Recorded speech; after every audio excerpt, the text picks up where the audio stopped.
Bonjour à tous et merci de prendre le rendez-vous avec nous ce mardi 23 août 2022. On parle éducation ce matin en lien avec les préparatifs de la rentrée scolaire 2022-2023. Les élèves et écoliers reprennent le chemin des classes dès la seconde moitié du mois de septembre de l'année en cours.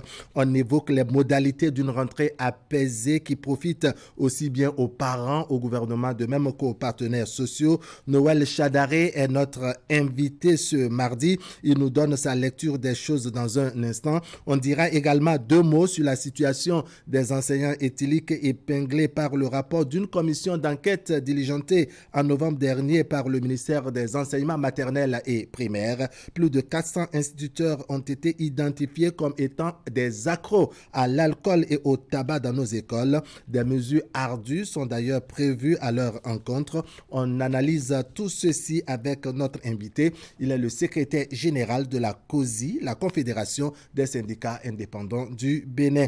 Dans la seconde partie de notre émission, on parle santé avec Dr Martin Sopon. C'est un hépato-gastro-entérologue qui nous propose qui nous propose de nous dire tout sur l'ulcère gastrique. On verra de quoi cela retourne lors de nos échanges avec Zakiat Latunji et compagnie. Ne ratez donc pas les autres rendez-vous quotidiens de votre matinale, la une des journaux, le bulletin d'information, la page sport et la revue de presse en fin d'émission. Actu Matin, c'est ici et maintenant. Bienvenue. Bonjour à tous.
On va consulter le travail de nos confrères de la presse écrite, à commencer par le quotidien Maison Fraternité. Fraternité qui titre ce mardi « Naissance de l'Union progressiste, le renouveau, grincement de dents pour des élus UP, gestion des frustrations, un exercice périlleux pour Joseph Djogbenou. Passage du secondaire à l'université, la vie d'étudiant au piège du libertinage. Suspension par l'UDBN de l'accord avec le bloc républicain. Les coordinations communales de la 3e circonscription électorale se désolidarisent. Et puis visite de travail du chef de l'État béninois à Paris en France les 29 et 30 août prochains. Patrice Talon va renégocier la restitution des restes du patrimoine culturel béninois. À la une du quotidien de service public La Nation, Gogo Timpon, le circuit qui vaut 1000 détours. Et puis première session criminelle de 2022 au tribunal de première instance de Cotonou, de lourdes peines, des renvois mais aussi des relaxes. Production du riz au Bénin, un défi de rendement malgré les performances. Matin libre. Malgré la réforme du système partisan, c'est Talon, l'homme fort, qui décide à quand réellement des partis politiques forts, s'interroge Matin libre. Supposée convocation de Luc Atroko à la brigade économique et financière BEF, que comprendre de l'affaire, s'interroge toujours Matin libre. Nous sommes maintenant à la une de Soleil Levant. Création du nouveau parti UP Le Renouveau. Le chef quartier Benoît Kegbo salue l'ouverture d'esprit de Joseph Djogbenou et de Maître Adrien Hungbeji. Après le divorce entre l'UDBN et le Bloc républicain, le ministère de l'Intérieur confirme l'existence du parti de Claudine Prudencio. Le grand jury cette fois-ci, juste au lendemain du départ du ministre Jean-Michel Abimbola du Bloc républicain pour l'Union progressiste Le Renouveau, Roland Zossou dépose ses valises également à l'Union progressiste Le Renouveau. Du renfort pour la 6e circonscription électorale pour le compte donc des élections législatives de 2023. Fin de la campagne de dépistage du cancer de sein à Abomey-Calavi. Paris gagné pour le chef quartier Samon Afissou qui se préoccupe de la santé des braves Amazones de la 6e circonscription électorale de la commune de Abomey-Calavi et précisément, n'est-ce pas, de la zone de Zopa. Création du parti UP Le Renouveau, Brice Fagbemi réaffirme sa fierté d'être béninois et félicite le duo Joseph Djogbenou et Maître Adrien Hungbeji.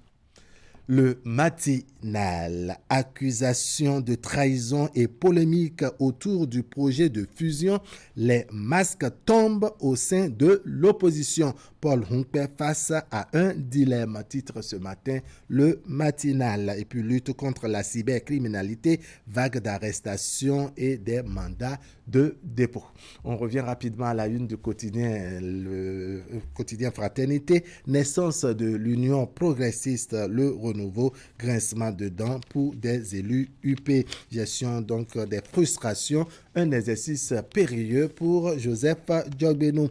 Passage du secondaire à l'université, la vie d'étudiant au piège du libertinage. Suspension par l'UDBN de l'accord avec le Bloc républicain, les coordinations communales de la 3e circonscription électorale se désolidarisent. Et puis le chef de l'État béninois, Patrice Talon, qui est attendu à Paris les 29 et 30 août prochains. Patrice Talon va renégocier la restitution des restes du patrimoine culturel béninois. Allez, on va se contenter de ce tour rapide des parutions du jour en attendant que la revue de presse de Assurement Kanya Assurement vienne nous en dire un peu plus en fin d'édition. On va suivre maintenant le bulletin. C'est de toute image.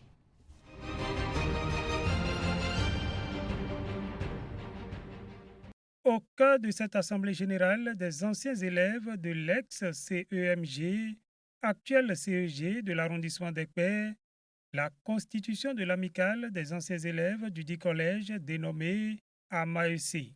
Entendez, amicale des anciens élèves du collège d'enseignement moyen général d'Ekpé.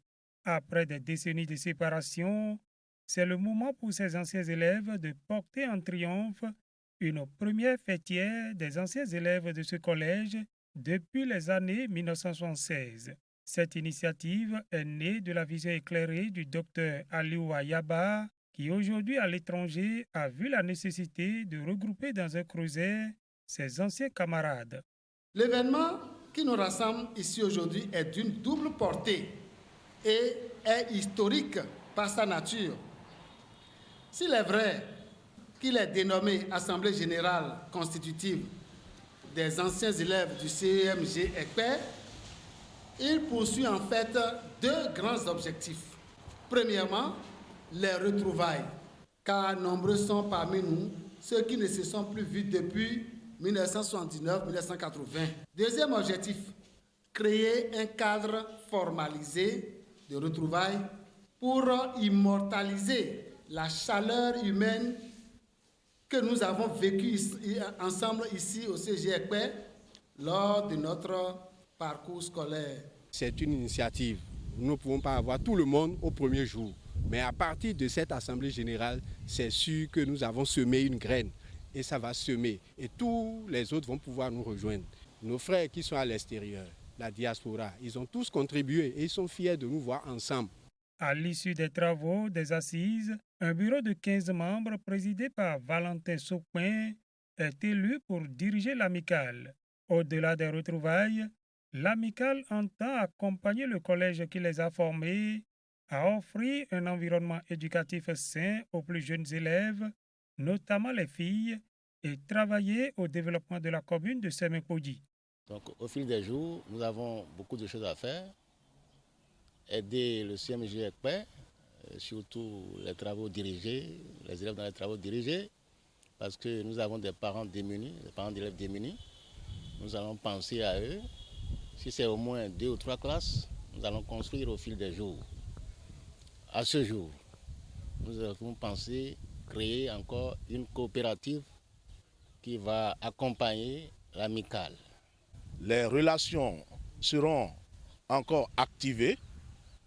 Il y aura brassage en matière de ce que chacun est devenu, l'utilité à pouvoir s'aider.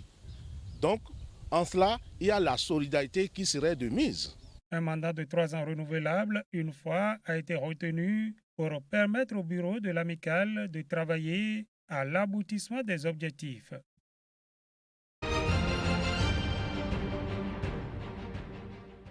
Voici la toute première bibliothèque du CEG Kparon. Elle est une réalisation de la deuxième phase du projet Culture par la lecture, porté par la mandature 2022 de la Jeune Chambre internationale Abomey Calavi Pléiade, dirigée par Landry Ahomadikwaou. La première phase de ce projet a abouti à la construction intégrale du bâtiment il y a 1 an et pour cette deuxième phase, elle a été entièrement équipée en mobilier et livres de plusieurs disciplines dans l'objectif de satisfaire la soif du savoir des apprenants dès la rentrée prochaine. Les livres que vous voyez là ne sont qu'un échantillon de tout ce qui a été collecté au cours de ces dernières années.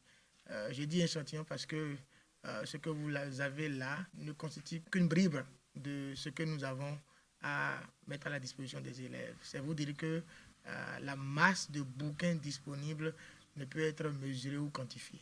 C'est le lieu de remercier tous ceux qui de près et de loin nous ont aidés à atteindre cet objectif-là, en particulier nos pères fondateurs de la JC Abomey Calavi Pléiade, nos partenaires phares, dont notamment le directeur général de la Sogitec, M. Saïd Adam Osseni, le directeur général de Helios, le sénateur Wilfried Agassono et bien d'autres qui nous ont accompagnés. Face à ce regard d'amour manifesté par la JCI Abomey Calavi Pléiade, les mots du directeur du CEG Kparon étaient au remerciement. Nous sommes 3e sur le plan départemental pour les CEG publics.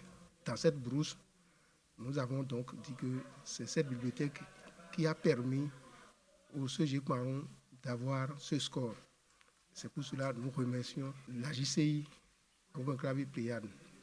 En dehors de cette bibliothèque, la mandature 2022 de la JCI Abomey Calavi Pléiade entend renforcer son impact à travers d'autres projets au profit des élèves. Nous aurons à intervenir également dans ce même sujet-là à travers le projet Aloanou, ce sera le samedi prochain, qui va consister à la formation de 30 élèves à la fabrication de savons liquides et solides.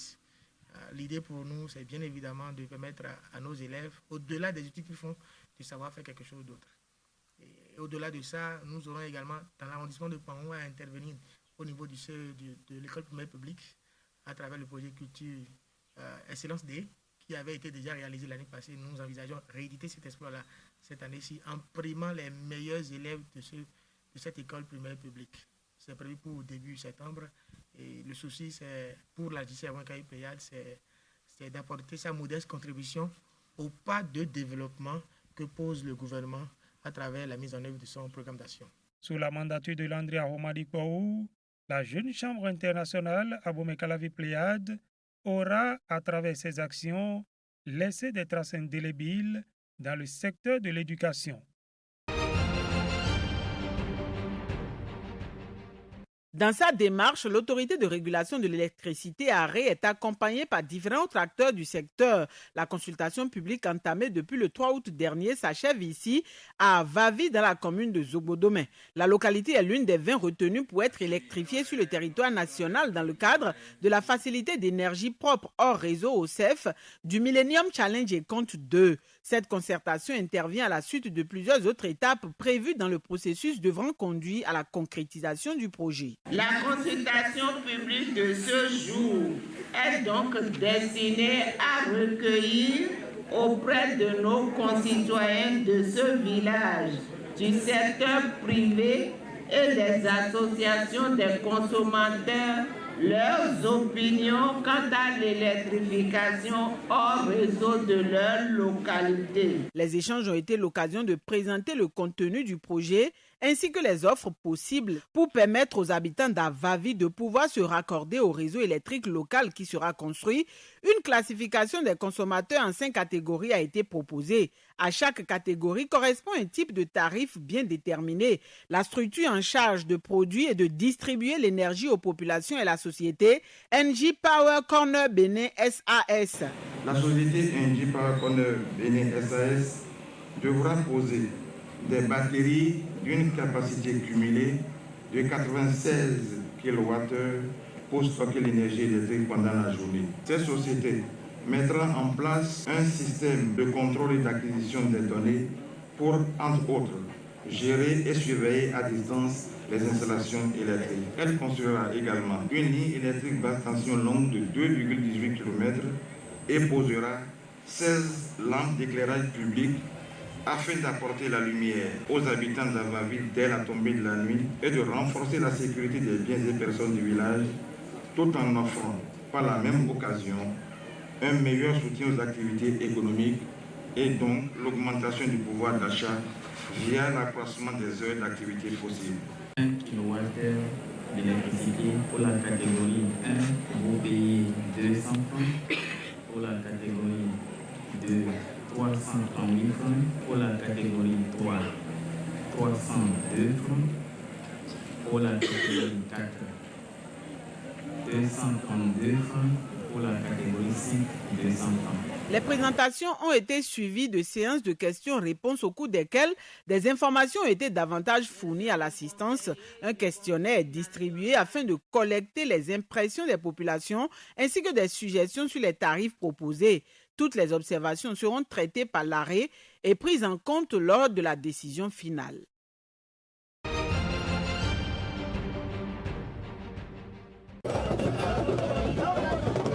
Couronné du titre de Alagba Ogboni Igba Iwache est tout un cérémonial des grands jours de la confrérie Ogboni Igba Iwache authentique du Bénin et d'Afrique centrale.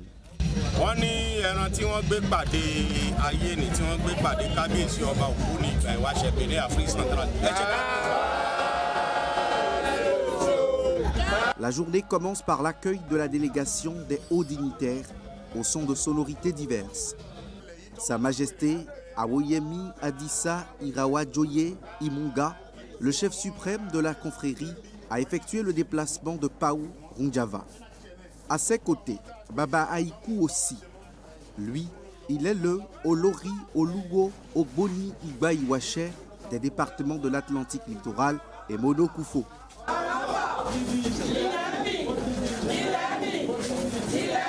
Et c'est dans cette sphère géographique que le récipiendaire du jour obtient ce nouveau grade.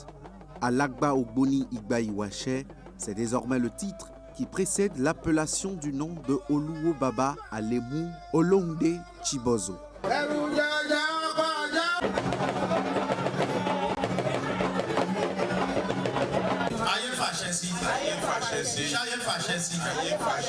La cérémonie est ponctuée de libations et d'invocations.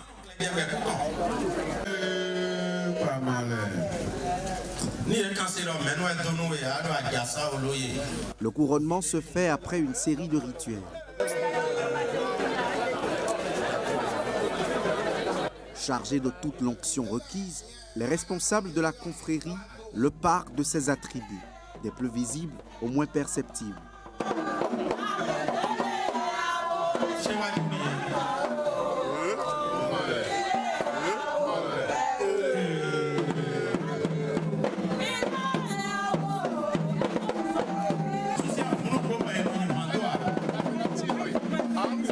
Le bénéficiaire est consacré avec toute sa famille.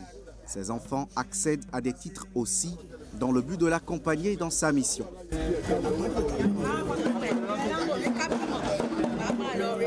Les rites se succèdent pendant près de 3 heures d'horloge avant les prières finales. Une fois le couronnement suivi d'intronisation achevé, les responsables au plus haut niveau de Ogboni Igba Iwache, authentique du Bénin et d'Afrique centrale, ont reconnu les mérites de certains membres. Ces artisans de l'enracinement de la confrérie, un peu partout au Bénin, ont été récompensés. Ils ont reçu des certificats et attestations de mérite.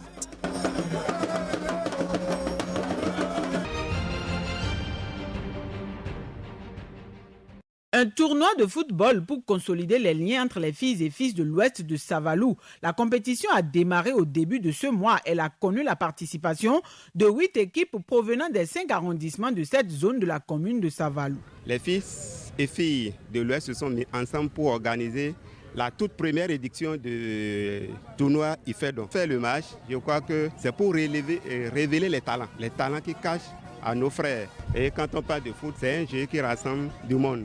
Aujourd'hui, nous sommes à la phase finale. Étant de la commune, 3e personnalité de la commune et émanant de la zone ouest, je suis obligé de rester avec eux pour les encourager. Je suis très heureux qu'il y ait eu ce tournoi IFEDON, puisque je suis l'initiateur du tournoi dans cette région. Ça fait 30 ans aujourd'hui que nous avons organisé le tournoi de ce genre. Dénommé tournoi IFEDON. La compétition est à sa première édition. Elle est placée sous le parrainage de Halidou Akoda, Romuald Boko et Dieudonné Kossi, tous natifs de la région. Belle occasion de communion et pour cultiver la fraternité, ce tournoi est aussi initié dans le but de favoriser la cohésion entre les filles et filles de l'ère culturelle Nago. Étalée sur 2 semaines, la fête de football a été l'occasion pour les jeunes joueurs de démontrer leur savoir-faire en matière de curon. Au thème des éliminatoires, quart et demi-finale, 2 équipes ont été retenues pour assurer le dernier match.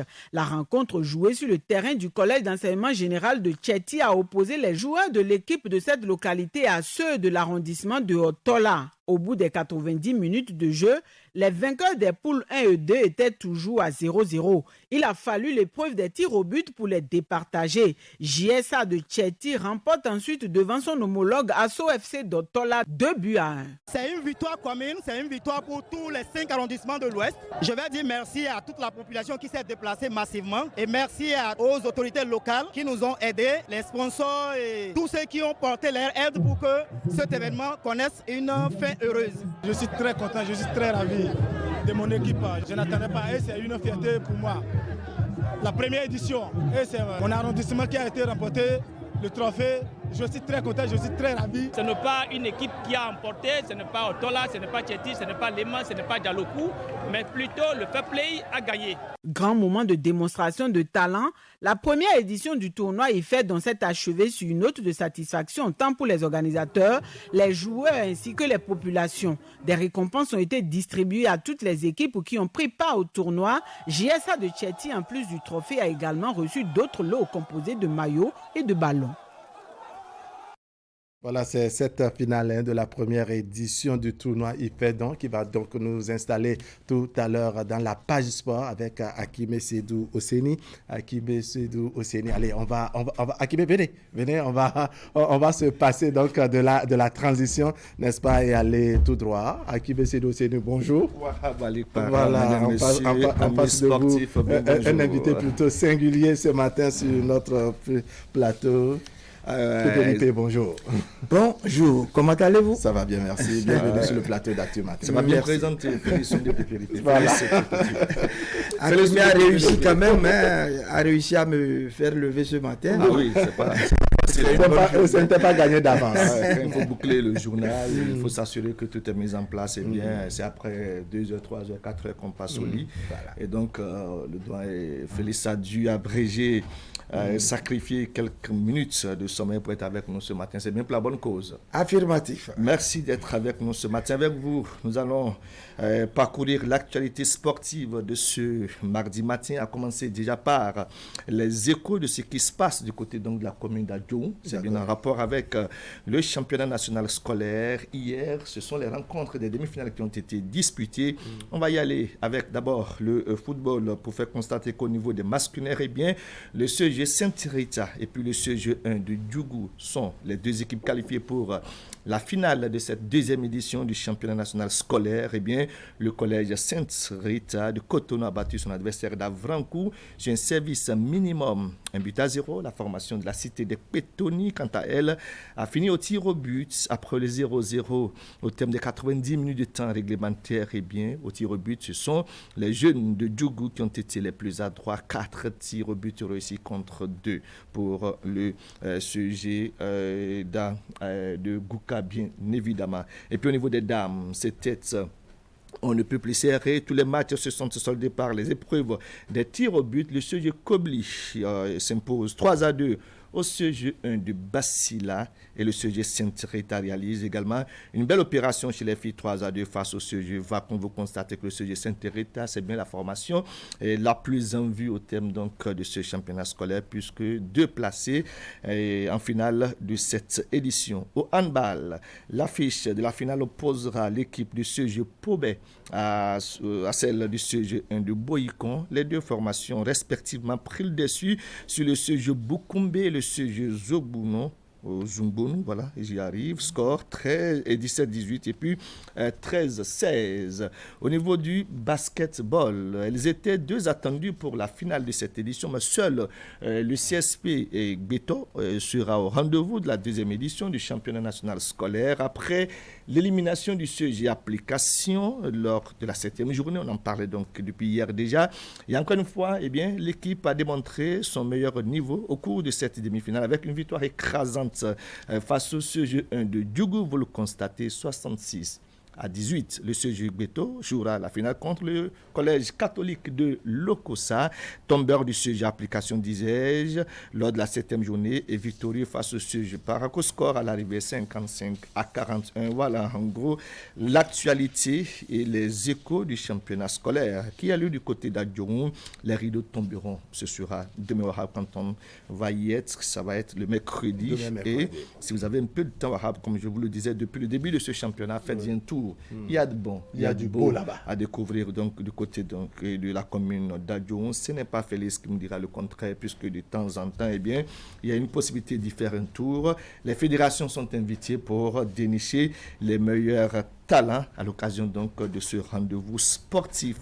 Nous allons poursuivre avec cette actualité relative aux préparatifs et pour faire un peu plus complet et wahab, des clubs africains, des clubs béninois engagés pour le compte des compétitions africaines. Hier, on a parlé et des buffles de Coton. Eh bien, c'était ce lundi, hier dans la soirée, que Coton, champion de Bénin, a joué sa seconde rencontre amicale internationale en vue des préparatifs de la CAF League des Champions. L'équipe de Ouida s'est imposée, vous le constatez, Wahab, 1-0 à son adversaire venu du Nigeria. Pourtant, Remo Star, 3e de la Ligue nigériane, semblait largement au-dessus du champion Kets en rouge et blanc vêtu, ici, comme vous l'avez su les images.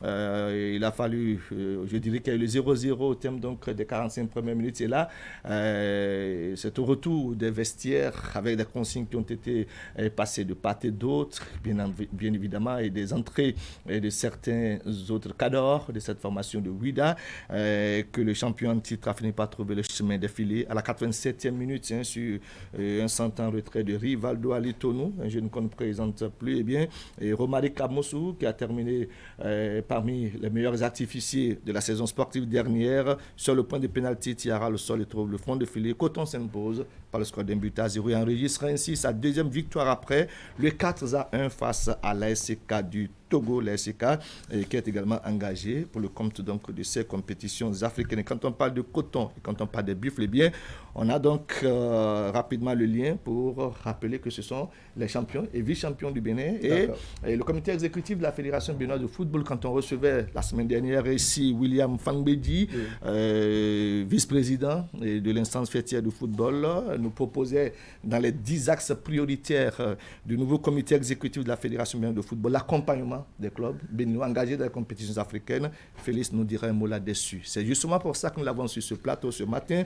Félix Soundé Pépéripe, samedi dernier, la liste conduite par Mathurin de Chacus, allons plus loin, à remplir. C'était un plébiscite, 69 voix pour, 0 contre, 0 abstention, sur un nombre de 74 délégués invités, 5 étaient absents. Visiblement, les délégués ont été très séduits par le bilan du comité exécutif sortant qui se succède bien entendu. C'est bien ça. Oui, c'est une première depuis l'indépendance. On n'a jamais vu ça. Vous savez que c'est souvent la guerre, c'est souvent des problèmes de leadership. Mais cette fois-ci, on a constaté que, avant même l'acte final, les clubs ont donné leur parrainage au président Mathurin de Chacus. Donc, vous l'avez constaté, 100%. C'est une première. Ouais. Voilà. Une première, 100%. Mais malgré cela, il y a quand même des chantiers qui sont restés inachevés. C'est clair. Oui. On ne peut pas dire que tout est rose. Mais le constat, c'est que pour la première fois, les championnats ont été joués. Vous l'avez constaté, sans championnat, il n'y a pas de reporter sportif. Vous avez également constaté que, on a primé le champion, on n'en avait pas l'habitude. Ensuite, la construction des académies. Pour la première fois, vous avez un centre d'excellence du côté de Ndali, c'est dans le Septentrion, qui va même ouvrir ses portes à partir de la saison, de la rentrée prochaine. C'est une première. Allez voir un peu le chef-d'œuvre. C'est costaud. Alors, oui, qu'est-ce qui, au fond, a séduit les votants, n'est-ce pas, pour renouveler ce mandat de Chacus? Parce qu'ils ont constaté que tout a changé. Tout a changé, et dans tous les domaines. Que ce soit au niveau de l'organisation des compétitions statutaires, que ce soit au niveau même du management de tout, en fait. Disons que Mathurin de Chacus et son comité exécutif ont compris qu'il faut vraiment changer la donne. Et ils se sont mis à la tâche, et vous avez constaté qu'il n'y a pas eu de guéguerre. Il y a eu une cohésion qui ne dit pas son nom. C'est une première. Au niveau également de tout ce qui... Je vais parler surtout de l'organisation des compétitions. D'accord. Parce que sans compétition, il n'y a rien. Ils sont là pour ça d'abord.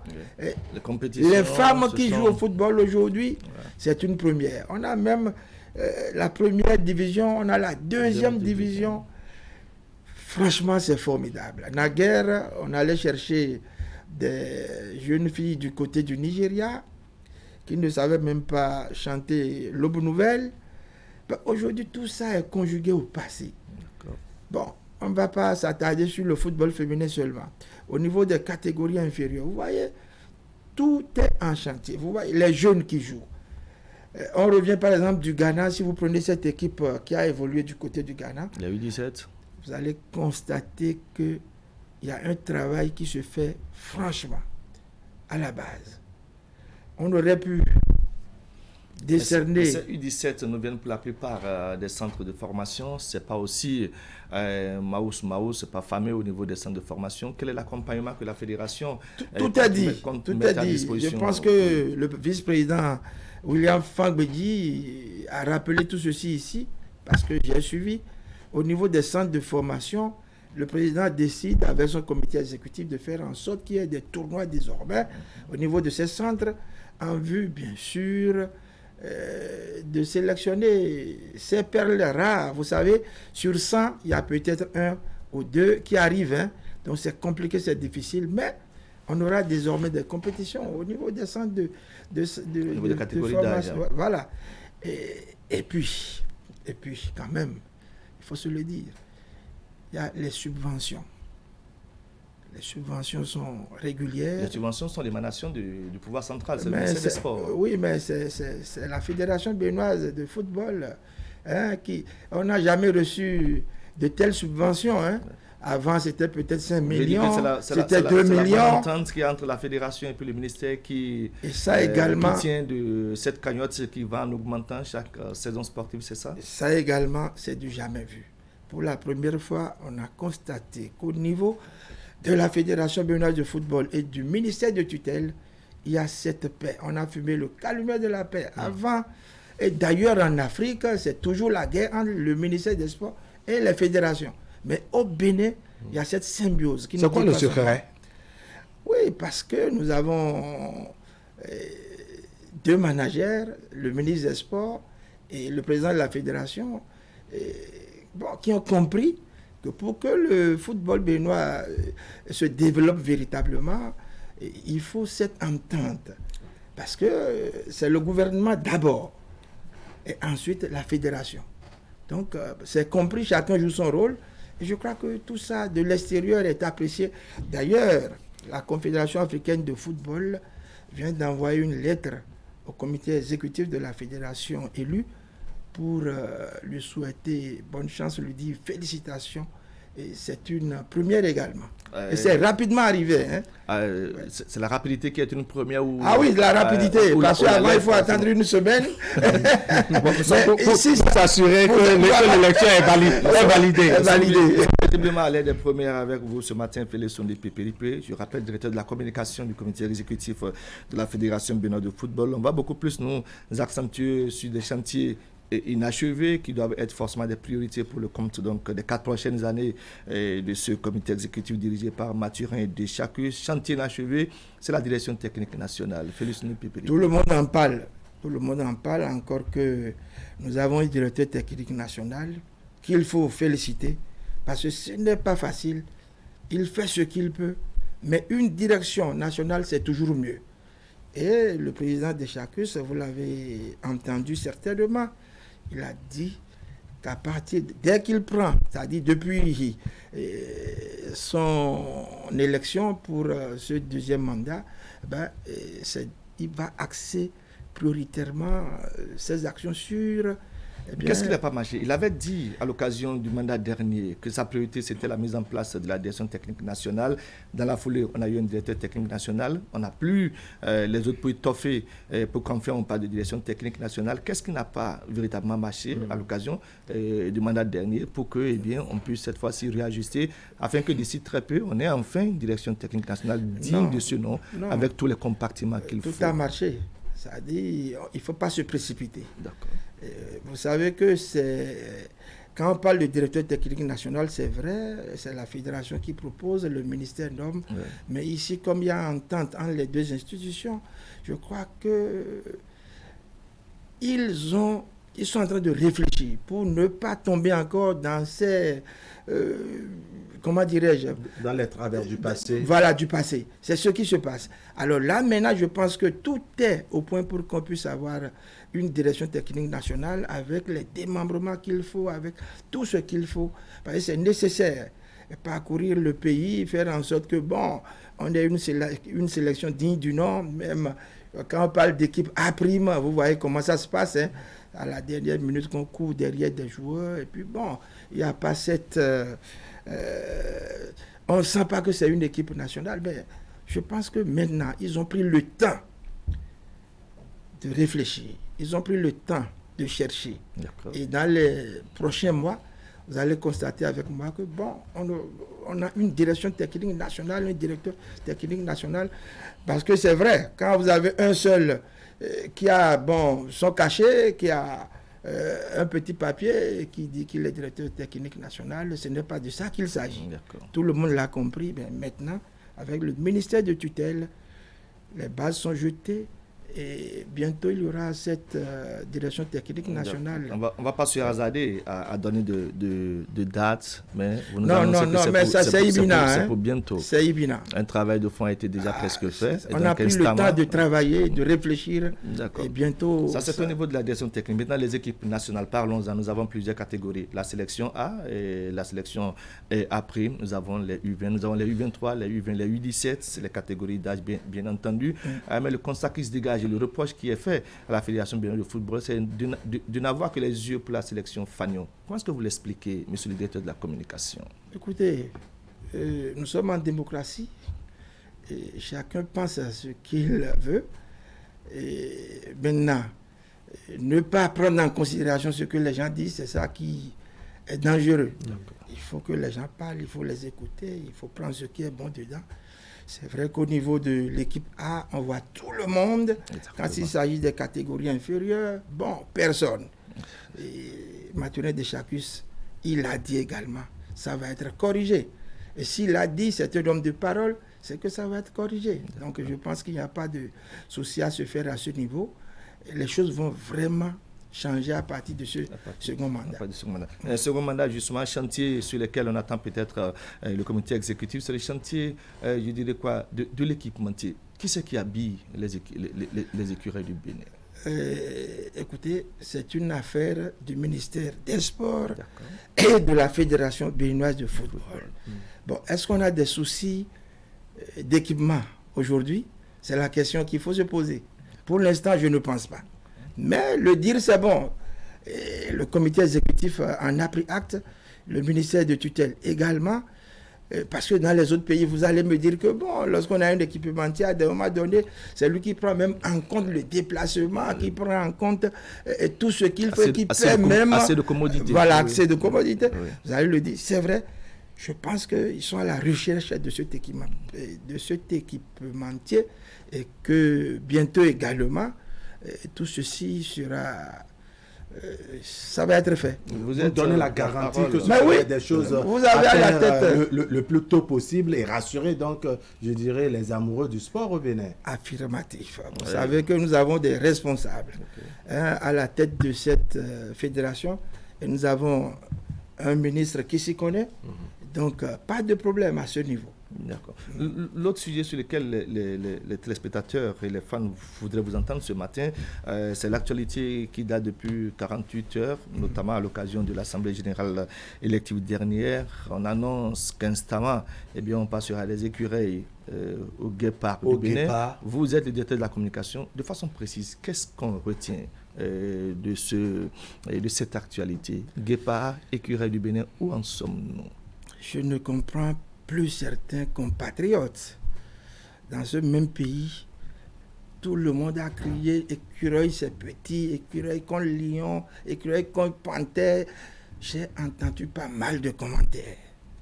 Aujourd'hui qu'on a décidé de changer le nom, c'est effectivement décidé. Mais la Fédération béninoise de football a souhaité changer le nom, a écrit immédiatement au ministre de tutelle. Parce que l'équipe nationale, c'est l'affaire quand même du gouvernement béninois. D'accord. Et la fédération a proposé le nom Guépard. Le nom Guépard. Ben, où est le problème? Il faut on a changé le nom d'Aomé. On est aujourd'hui le Bénin. Oui. Même le coq sportif est devenu les Bleus. Bon, je ne comprends pas. Azingo National, c'est devenu quoi aujourd'hui? Ouais, il faut essayer d'avancer. Oui. Et je pense que Mathurin Deschacus, il est à féliciter. Oui. Il est courageux. Il faut le faire un jour. Il faut qu'on en arrive là. Lorsque le président Talon est arrivé, il a parlé de Place Mathieu. Les gens ont crié, oh, c'est chez l'ancien président Kérékou, il ne faut pas casser. Aujourd'hui, tout le monde est en train d'applaudir. On a vu comment c'est. Ouais. Bon, ça dit, il faut qu'on avance. Je pense que ce n'est pas le nom qui va jouer, c'est une réalité. Mais il faut quand même qu'on évolue. C'est ça, Mathurin Deschacus l'a dit. Le comité exécutif a voté. Les délégués ont voté, ils sont unanimement d'accord pour qu'on change le nom. Où est le problème? Avançons quand même. Nous sommes quand même au 21e siècle. Hein? Il faut aller plus loin. Il faut aller plus loin. Et puis les gens me disent, j'entends les gens parler. On dit, écoutez, écureuil, c'est toutes les équipes nationales. Non, c'est parti du foot. C'est le football qui a donné le nom écureuil à son équipe. Maintenant, si les autres veulent bien s'appeler Cudeuil, il n'y a pas de problème. Mais on n'a pas besoin d'aller les consulter avant de changer le nom. De toutes les façons, le processus il est enclenché. Il est enclenché.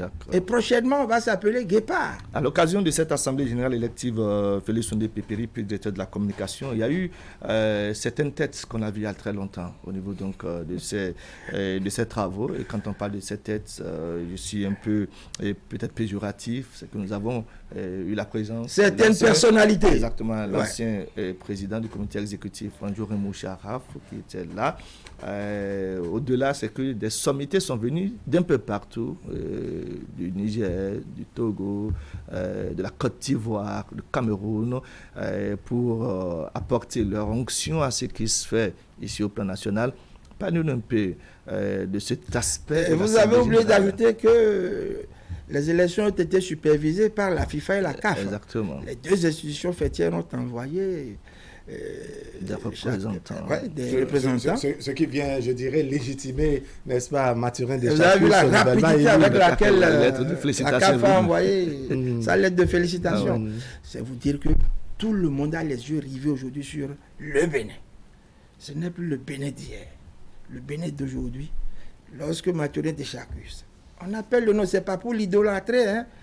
Lorsque quelqu'un fait bien, on est obligé de le dire. Nous sommes journalistes, nous sommes obligés de le dire.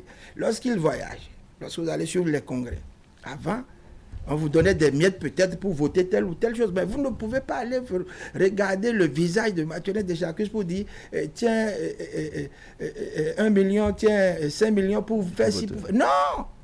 Donc le Bénin aujourd'hui respecté. Et ce qui fait que dans la lettre même de la CAF, Motsepe, le président de la CAF, l'a souligné. Il l'a souligné. Il a du respect pour le Bénin aujourd'hui. Vous avez tous ces présidents qui sont arrivés. Écoutez, c'est du jamais vu également. Vous avez oublié de mentionner le nom d'un grand artisan du football africain, Jacques Anouma. Jacques Anouma, l'Ivoirien, l'ancien président de la Fédération africaine de la Fédération ivoirienne de football, et qui était membre de la FIFA et de la CAF, il est arrivé soutenir Mathurin Deschamps et son comité exécutif.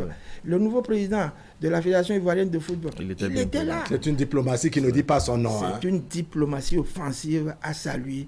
Et je crois que, Mathurin Deschamps, c'est l'homme des miracles. On attend de voir. Hein.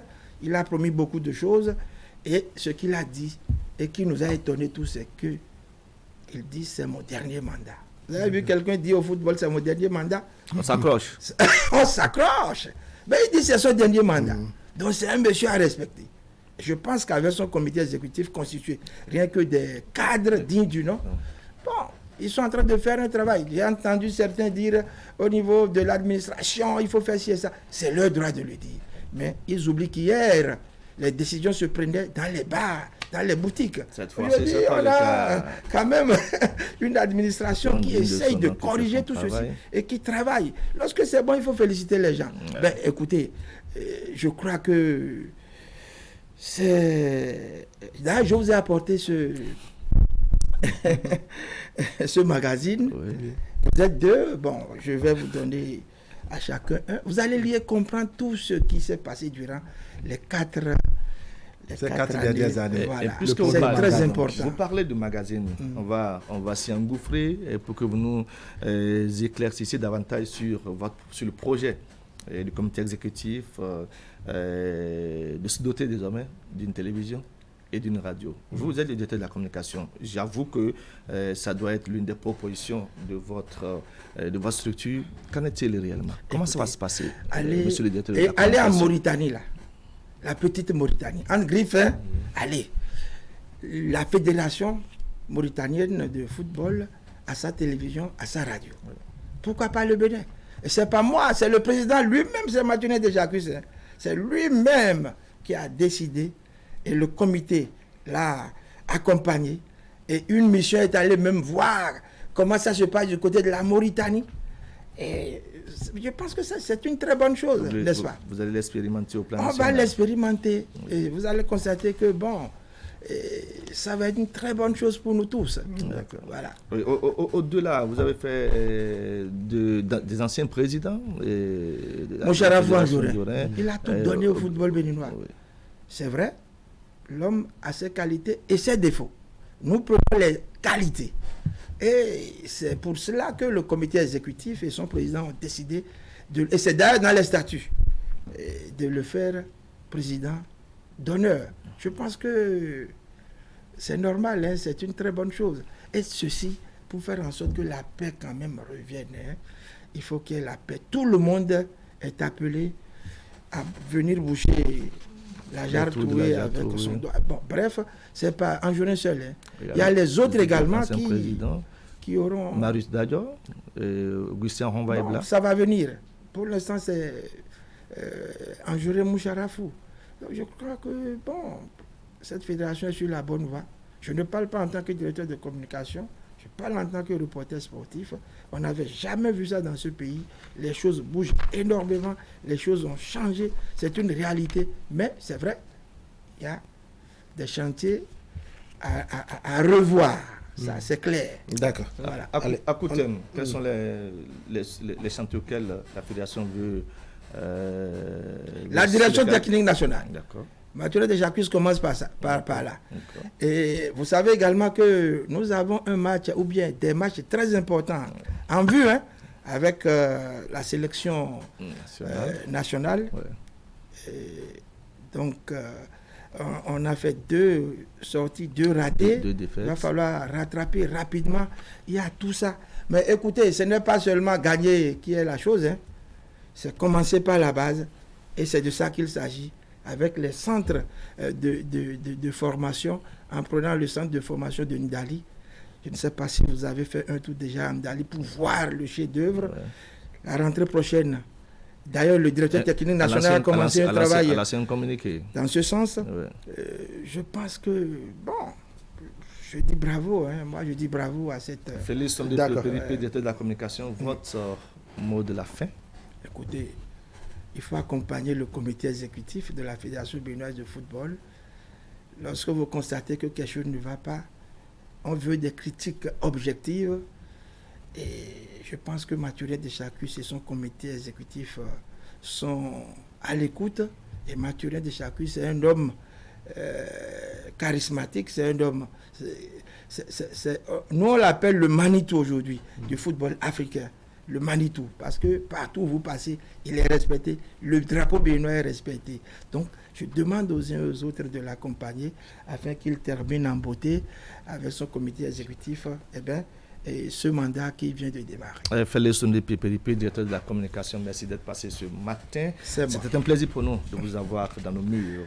Rabali Para, c'était le sport. C'était le sport avec vous, Hakim Sedou, Félix Pépéripe. Merci beaucoup. Merci d'être passé par ici. C'est Noël Chadaré qui va vous remplacer sur ce plateau. Hakim Sedou, c'est nouveau, vous restez avec nous. On va parler éducation ce matin, n'est-ce pas? On va parler des modalités d'une rentrée apaisée. Il y a également la problématique, sinon la situation des aspirants au métier de l'enseignant. On aura la lecture, l'analyse et l'appréciation de Noël Chadaré, c'est le secrétaire général de la COSI Bénin. Il y a également plus de 400 enseignants qui ont été épinglés, pour ne pas dire identifiés comme étant des accros à l'alcool et au tabac dans nos écoles. Les sanctions sont prévues à leur encontre. On aura également l'appréciation de Noël Chadaré, secrétaire général de la COSI Bénin. À tout de suite.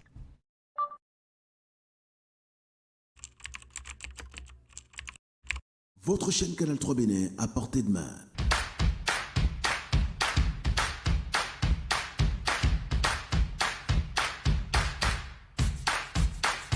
Découvrez désormais, depuis votre smartphone ou tablette, toute l'actualité nationale et internationale, vos émissions préférées de la chaîne Canal 3 en live 24/24, où que vous soyez, à travers son application disponible en téléchargement libre sur Play Store. Canal 3 et sur le www.canal3television.com, vous êtes les bienvenus.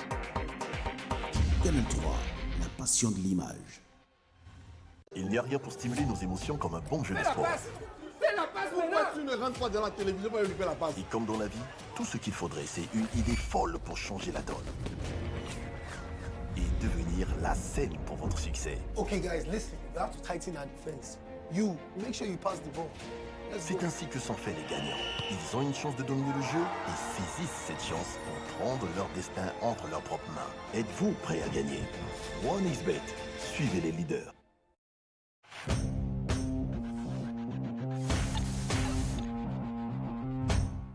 Chers clients, partenaires et abonnés du groupe de presse Fraternité, pour toute commande et information relative à nos produits et prestations à Fraternité FM, Fraternité, Canal 3 Télévision, appelez les numéros suivants aux heures et aux jours ouvrés.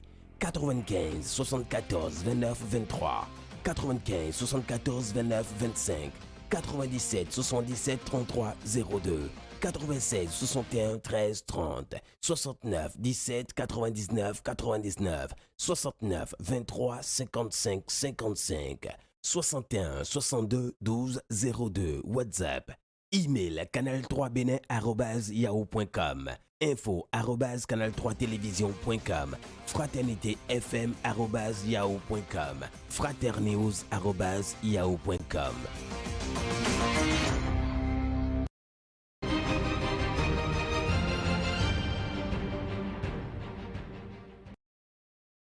Emmanuel Niambosu, bonjour. Bonjour, Rabali Para. Noël Chadaré, bonjour. Oui, bonjour. Bienvenue sur le plateau d'Actu Matin. Vous êtes le secrétaire général de la COSI Bénin.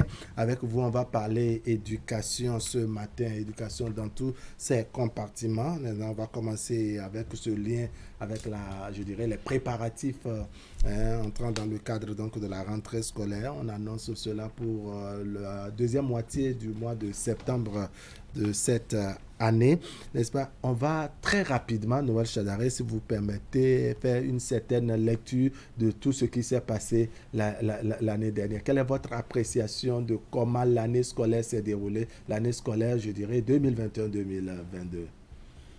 Oui, je vous remercie. Je salue les téléspectateurs qui nous suivent en ce moment. Comment l'année scolaire s'est déroulée? Bon, en général, on peut dire qu'elle s'est bien déroulée. Les examens ont eu lieu, les enseignants ont conduit les situations, les programmes à terme, n'est-ce pas? Ils ont fait ce qu'ils peuvent faire. Donc, je crois que dans l'ensemble, tout s'est bien passé, même si les conditions des acteurs, les conditions de vie et de travail des acteurs, n'est-ce pas, ont pris un coup.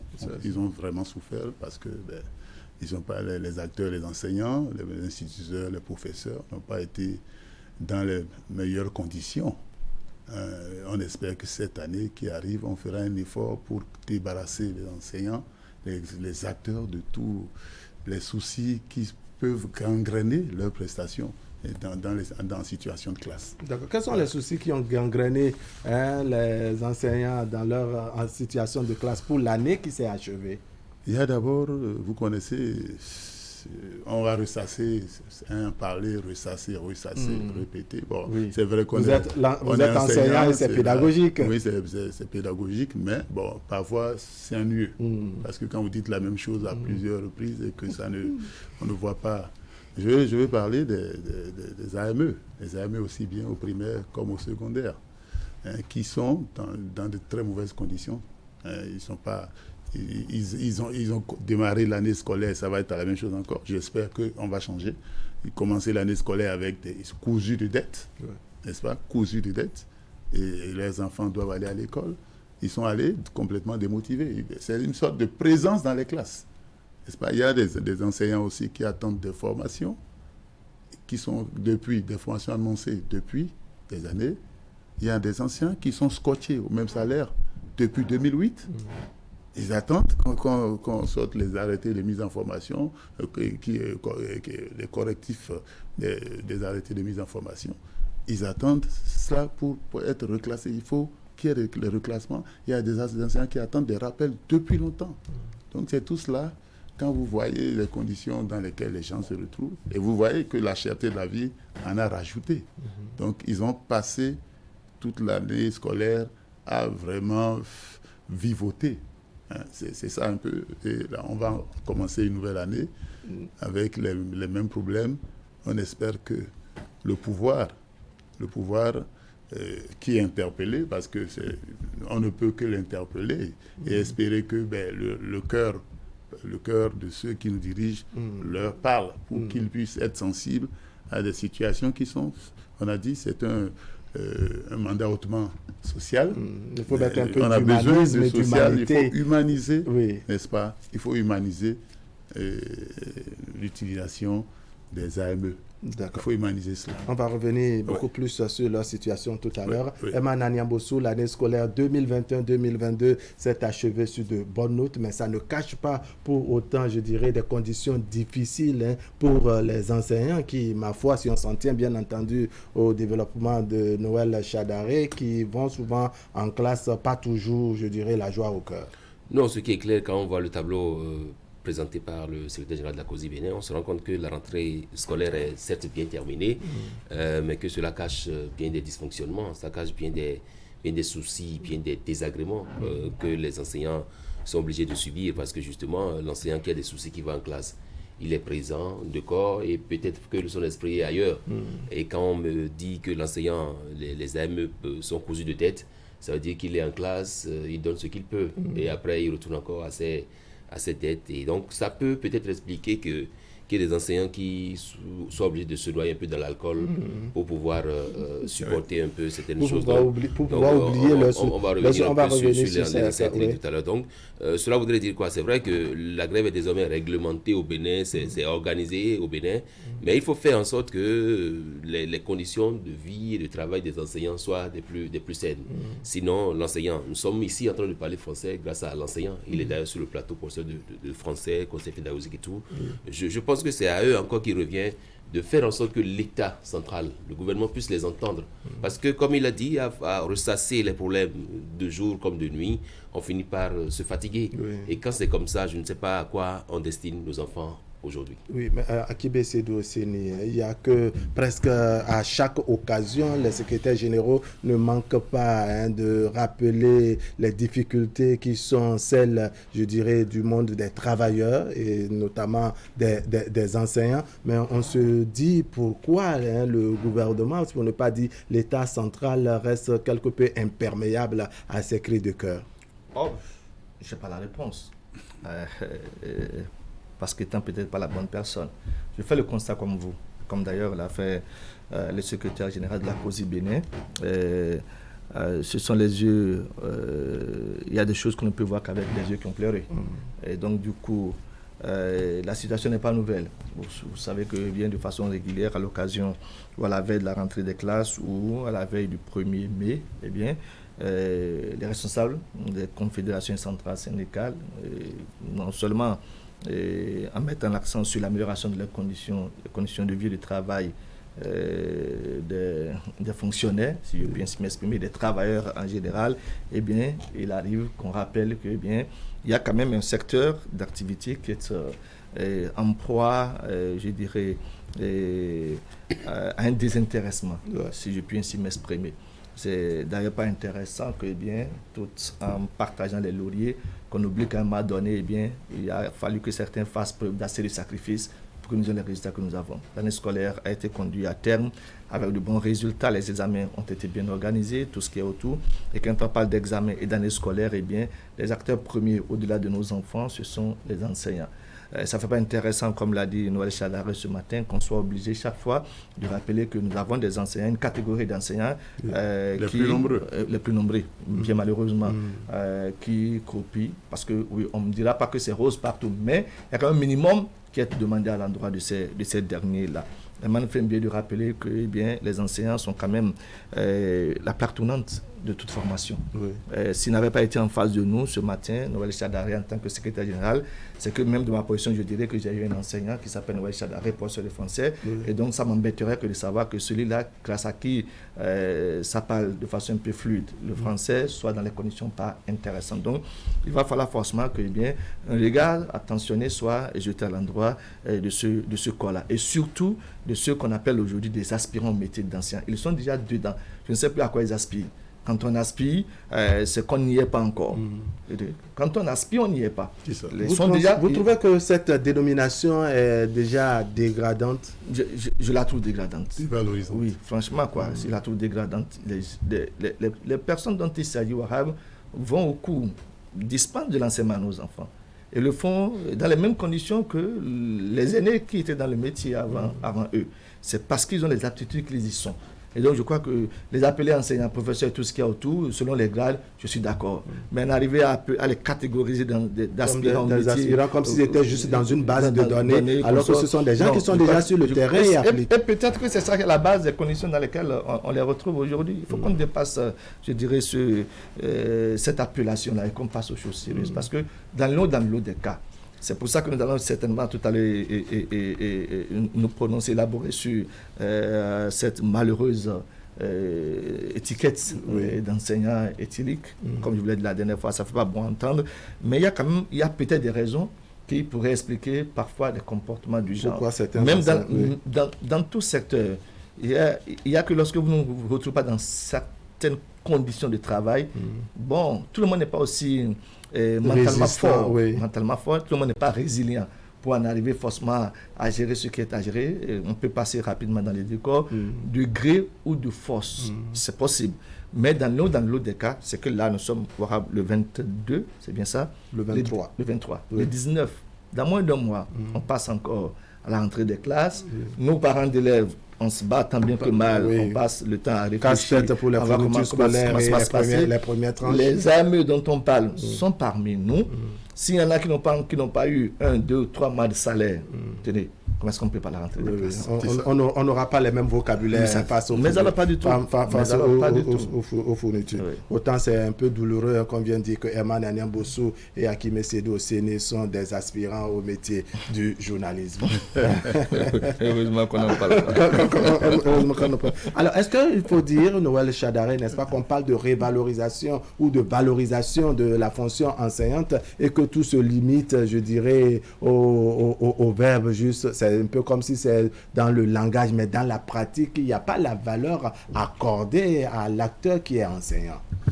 Ouais, avant de vous répondre, je vais mettre un bémol. Il a dit qu'on a eu de bons résultats. Un bémol à cela, parce qu'il y a un indicateur dans ces résultats. Le bac était à 59% cette année. Et l'année dernière, c'était à 64%. Donc, on a perdu 6 points. 6 points, je crois, si je fais bien le calcul. Mais est-ce qu'on est allé avec le même effectif? L'effectif était encore moindre par rapport à l'année dernière. Donc, normalement, on devrait avoir le résultat. C'est pour vous dire que il y a le verre est dans le fruit. Il faut regarder la situation. On devrait s'améliorer la situation. On va peut-être aller encore l'année prochaine, vous allez voir. Je ne vais pas être un oiseau de mauvaise augure, mais le verre dans le fruit. Les AME au secondaire sont les plus nombreux. C'est eux qui tiennent ces classes de seconde, de première, de terminale aussi, voire de terminale. Et donc, dans ces conditions, les prestations ne seront pas bonnes. Il y en a qui démissionnent en pleine année scolaire. On peut vous faire le point, on est en train de faire un point. Il y en a qui ont laissé les classes en pleine année. Et les directeurs des départementaux ou les directeurs d'établissements courent pour chercher encore des gens pour les remplacer. Parce qu'ils n'en peuvent plus, ils ne vivent pas bien. Et donc, ils abandonnent. Il y a des matières comme les mathématiques, les matières phares, mathématiques, physique, où on a un problème en nombre. Il n'y a pas l'effectif en mathématiques, français et SPCT. Mais les gens s'en vont. C'est ça. Parce qu'ailleurs, il y a le privé. Les privés peuvent ils sont appâtés par le privé. Donc, il faut que c'est eux demain. Nous allons aller à la retraite. Dans quelques années, les professeurs certifiés vont partir carrément à cette espèce, ceux qui avaient commencé. Et il faut commencer par faire avec la réalité de ceux-là et changer de nom comme l'AME, avoir une perspective pour eux. Ils ne vont pas rester AME indéfiniment. Il faut qu'ils sortent de cette situation, il y ait une vision pour eux. Et nous l'avons dit au chef de l'État, il faut les recruter. Ils ont déjà fait un concours. Ils sont reçus ils sont dans la base de données. Ils ont déjà fait un texte. Ils ont reçu. peut-être promotion par promotion. La première promotion, il y a 3 ans, on a commencé cette expérience. Il faut voir si on peut, la première promotion, on peut, parce que les gens vont à la retraite. On ne fait pas de concours pour recruter. Il y a déjà un potentiel qu'il faut exploiter. Donc, moi, je crois que si on fait attention, les résultats du bac l'année prochaine, on verra. Les résultats, BPC, tout ça, on a apprécié pour l'instant, mais attention. Hein, maintenant, pour la question que vous posez, vous avez dit, vous pouvez bien me rappeler. Oui, c'était pour savoir, est-ce qu'on parle de valorisation de la fonction enseignante et que ça reste juste un mot, mais dans la pratique, ce n'est pas encore ça. Non, il ne faut pas dire, il y a des efforts qui ont été faits. Exactement. Les efforts ont été faits par le pouvoir, les précédents pouvoirs, le pouvoir du président Yahi. Les efforts aussi sont faits. Ici aussi, il y a des efforts. On ne va pas, n'est-ce pas, tout peindre en noir. Tout peindre en noir. Ouais. Mais il reste beaucoup à faire. C'est ça. Et c'est une question de volonté politique. Il faut que la volonté politique soit là pour dire, nous allons, l'avenir de nos enfants, c'est l'école. Oui. C'est dans l'école. Il faut les former. Et donc, ceux qui ont à charge la formation de nos enfants, il faut les mettre dans les meilleures conditions. Il faut mettre les moyens pour qu'ils soient formés, bien formés, et il faut qu'ils aient moins de soucis. Qu'ils soient en classe dans un état d'esprit où ils sont libérés et donnent le meilleur d'eux-mêmes. Sinon, c'est bon. L'AME, comme on a dit, c'est une bonne chose. Au début, on a apprécié. C'est une expérience qui a permis de mettre dans les classes, dans toutes les classes, dans les enseignants. Oui. Dans toutes les matières, dans les enseignants. C'est bien. Au moins, on a fait un effort dans ce sens-là. Mais tel que la tournure que ça prend maintenant, ce n'est pas une bonne tournure. Alors vous déplorez, et c'est préjudiciable pour l'école. D'accord. Vous déplorez tout à l'heure la situation des aspirants au métier de l'enseignant, n'est-ce pas, en ce qui concerne bien entendu leurs conditions de travail, leurs conditions de vie, le salaire et autres. Pourquoi en termes de traitement de dossiers, quand on connaît ce régime en exercice bien rigoureux, n'est-ce pas, beaucoup de choses traînent en ce qui concerne, je dirais, je le disais tout à l'heure, le traitement de leur dossier. On ne traite pas vite leur dossier pour qu'il y ait satisfaction à leur regard. Bon, on vous dira qu'ils sont nombreux, que les enseignants sont nombreux. Ça, c'est même tous les enseignants, ils sont nombreux. C'est le nombre qui pose problème ou bien au niveau de l'administration, il y a une certaine lenteur. J'ai entendu quelqu'un dire que la masse salariale, elle est importante et donc il faut, même si on doit payer 12 mois sur 12, il faut... Et on ne peut pas aller vague par vague. Il faut réfléchir à plusieurs, au moins tourner, réfléchir plusieurs fois avant de pouvoir faire cette option. Non, si on veut, on peut faire. Si on veut, on peut faire. Dans d'autres pays, on a des pays qui sont des exemples. Vous avez vu le président qu'on appelle en Allemagne, les enseignants, comment ils sont traités. Dans d'autres pays, vous allez dans les autres pays, la Côte d'Ivoire, tous ces pays-là, il y a des efforts qui sont faits pour les enseignants. Et surtout maintenant, nous sommes dans une période où tout coûte cher. Tout est cher, vous savez, vous prenez 10 000 francs, c'est comme si c'était 1 000 francs que vous avez sorti. Et voilà que les gens sont à ces salaires. On attend vraiment, on espère, parce que jusqu'à maintenant, on demande au pouvoir de convoquer la commission de négociation pour régler les problèmes, parce que la rentrée, c'est pour bientôt. Il faut régler les problèmes d'ordre administratif et les problèmes de carrière, les problèmes de rappel. Il faut les régler. L'administratif, ça ne vous coûte rien. Sortir les arrêtés de mise en formation. Dire aux gens quand est-ce qu'ils vont aller en formation, les 2012, les 2014, qui attendent. Sortir les contrats pour qu'ils aient copie de leur contrat. Comment on peut être en train de travailler, on n'a pas copie du contrat. Alors qu'on a besoin de faire des prêts. Donc, il faut faire, ça c'est les actes administratifs. Les questions de carrière, les reclassements et tout ça, il faut les faire. Ça ne va pas coûter quelque chose pour l'instant, mais il faut les faire. Maintenant, les formations, il faut les faire. Et là, ils ont besoin d'être formés. C'est vrai qu'il y a des gens qui sont des professionnels, qui vont faire les écoles normales, mais il y en a qui sont venus avec les diplômes, avec le profil de l'université, des facultés. Donc, il faut les former. Ils ne peuvent pas être jetés comme ça.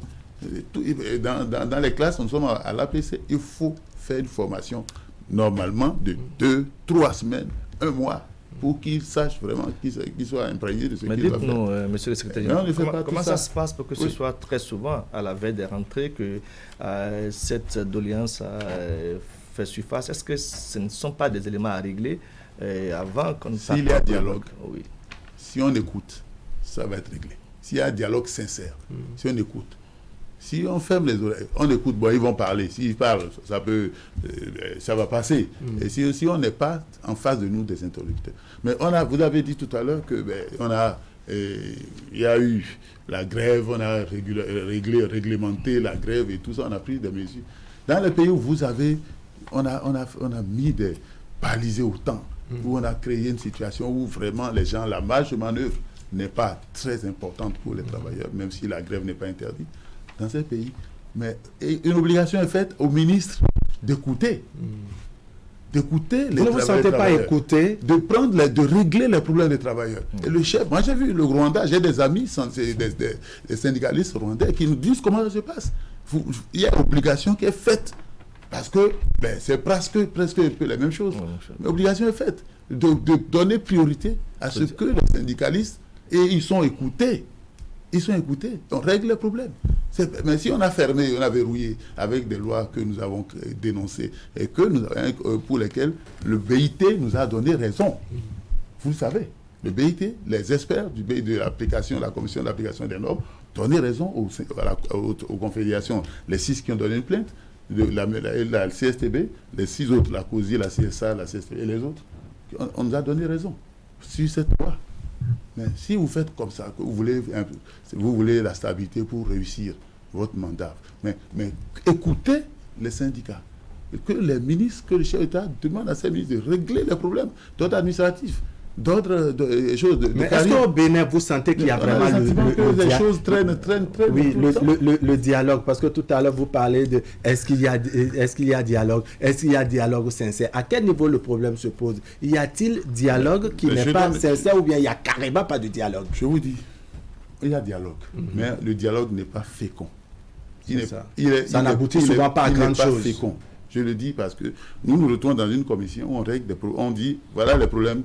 Le premier, vous avez déposé, n'est-ce pas, les cahiers de doléances. Certains parlent parfois de cahiers de condoléances. Et on fait la synthèse de tous ces cahiers de doléances.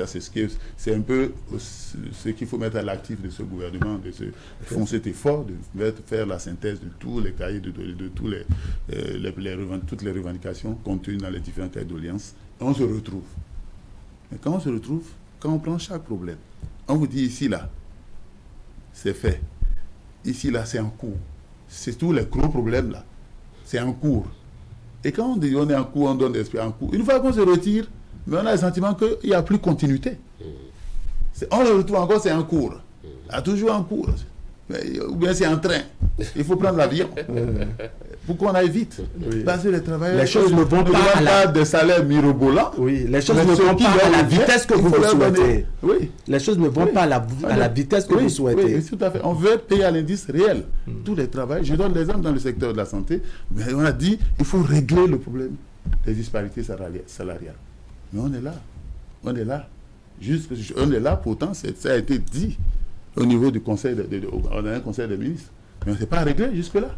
Ça fait plus de 2 ans. Mais est-ce que ça vous arrive de comprendre les raisons? Est-ce que ça vous arrive de comprendre également les raisons évoquées par le gouvernement? Il y a plusieurs sorties du porte-parole du gouvernement sur ces questions-là. Non, il y a parfois pas des sorties où je ne veux pas commenter. Il serait bon qu'il fasse parfois nous faire l'économie de certaines sorties. Parce qu'il n'a pas besoin chaque fois d'intervenir sur tout. Je ne voudrais pas commenter, mais je trouve qu'il y a des sorties où on aurait dû éviter peut-être de dire certaines choses. D'accord. Toujours dans le cadre donc des modalités pour une rentrée scolaire réussie et apaisée. Que faut-il exactement? Un peu de mots, Noël Chadari. Ce qu'il faut, c'est régler les problèmes. J'avais dit tout à l'heure qu'il faut débarrasser les travailleurs du mieux que le gouvernement peut des soucis. Oui. Des problèmes administratifs, des problèmes administratifs, des problèmes de carrière, le reclassement, il faut le faire, il faut régler.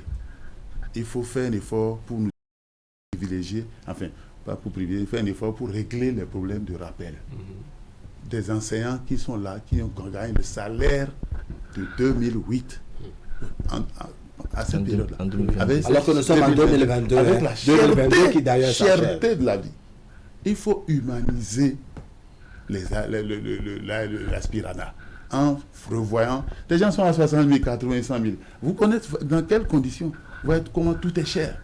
Il faut revoir. Il faut au moins, même, moi je demande au chef d'État, c'est un appel, un cri de cœur. Les AME vont aller à l'école en septembre, le 19 septembre, dans de très mauvaises conditions. On lui demande de faire un effort pour qu'ils aient au moins 1 ou 2 mois de salaire, ou 3 mois de salaire. Comme on a dit, 12 mois sur 12, pour qu'ils puissent préparer la rentrée comme tout le monde. Cette rentrée, c'est pénible, je vous ai dit tout à l'heure. C'est difficile, tout est cher, tout est cher. Maintenant, quand je pense à moi... Si le bois vert... comment ça va être? Si le bois vert brûle... Ils ont leurs enfants, ils n'ont pas payé les loyers. Ils rasent les murs pour que le locataire... Le propriétaire ne les voit pas. Oui. Ils sont obligés de faire des travaux assis par là. Ça n'honore pas l'enseignant. L'enseignant doit être dans les meilleures conditions. Donc, je souhaite que pour la rentrée, des dispositions soient prises pour éviter, pour que nous soyons dans les meilleures conditions. L'enseignant ne demande pas beaucoup, mais le peu qu'il demande, il faut le donner ça. Le mettre dans les meilleures conditions pour que nous ayons une bonne rentrée et que l'année scolaire soit une très bonne année scolaire, qu'on ait de meilleurs résultats, c'est notre souhait le plus ardent. Allez, on va souhaiter que votre message ne soit pas tombé dans les oreilles de sourds, puisque ça va dans l'intérêt aussi bien du gouvernement, des parents, de l'élève, des enseignants et donc des apprenants. Eman Aniambosu, Akime Sedou Oseni, il y a Eman qui faisait une lecture et il y a Chadaré également qui a posé le problème, qui a peint, n'est-ce pas, le tableau qui est celui des enseignants AME et bien d'autres enseignants, bien entendu. Est-ce que cela pourrait justifier le fait que certains, pour noyer leurs soucis, puissent se mettre dans l'alcool? Non, je ne suis pas dans le lot de personnes concernées. Elles sont mieux placées pour... Mais on va conjecturer. Peut-être croire que telle condition... Parce que parfois, il y en a qui vont dans l'alcool, n'est-ce pas? Parce qu'ils veulent juste noyer leurs soucis, ils veulent oublier les difficultés qu'ils traversent. Mais c'est qu'après cette noyade dans l'alcool... Oui, quand ils finissent, ils viennent voir que les difficultés les attendaient juste aux portes de leur... Et ils replongent encore dans l'alcool. Ils replongent, que Noël Chadari est mieux placé pour nous dire un peu de quoi ça retourne, puisque c'est le monde des enseignants, les responsables syndicaux, ils font des sorties, des échanges avec les enseignants, ils savent un peu de quoi ça retourne, et comme je l'ai dit la semaine dernière, est-ce qu'il y a des interpellations, quel a été le modus d'identification de ces 400 dont on nous a parlé, parce que ça fait pas, c'est pas rien. Oui, le chiffre là est vraiment gros. On annonce de la sortie du système. Est-ce que c'est la solution? Qu'est-ce qui s'est véritablement passé? Toute une série de questions sur lesquelles on va écouter Noël Chadaré. Je dois vous dire que moi aussi j'ai appris, comme vous, puisqu'on n'a pas été associé à cela, on n'est pas informé. On a eu l'information au même niveau, on est au même niveau d'information. Mais quand j'ai entendu 400 et quelques, j'ai tiqué.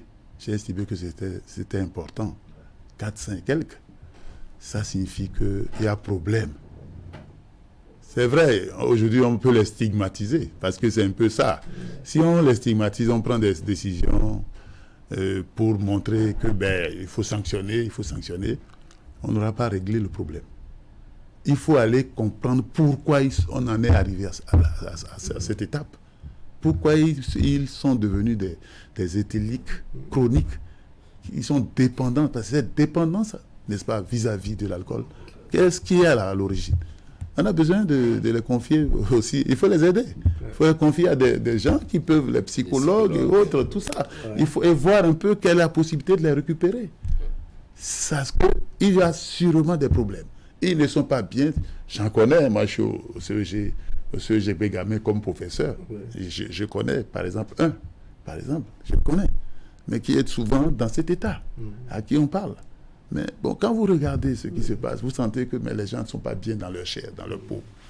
Bon, il y en a qui peut-être... Quand vous l'écoutez, vous sentez qu'il a de raisons d'aller vers l'alcool? Bon, mais ça dit que c'est leur parfum quotidien pour certains. Je suis désolé, mais il y en a qui sont dans cet état.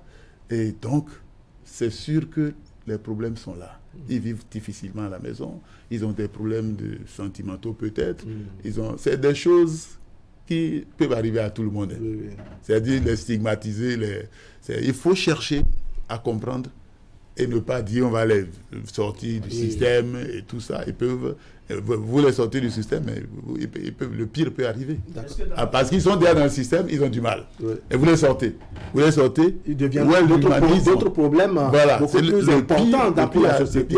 S'ils n'ont pas posé des actes, c'est vrai, je ne veux pas leur donner l'absolution. Je ne veux pas les absoudre de ce qu'ils ont fait. Ils ont posé des actes qui sont répréhensibles. Mais par rapport à des gens qui, n'est-ce pas, des professeurs ou des instituteurs qui, n'est-ce pas, considèrent qu'ils ont un droit de cuissage sur leurs élèves, leurs écoliers, ça, c'est des sanctions. On ne pardonnera pas des choses comme ça. Mais pour ceux-là, ils sont malades. C'est une maladie, une dépendance vis-à-vis de l'alcool et du tabac, ça pose un problème. Ils ne peuvent pas s'en passer.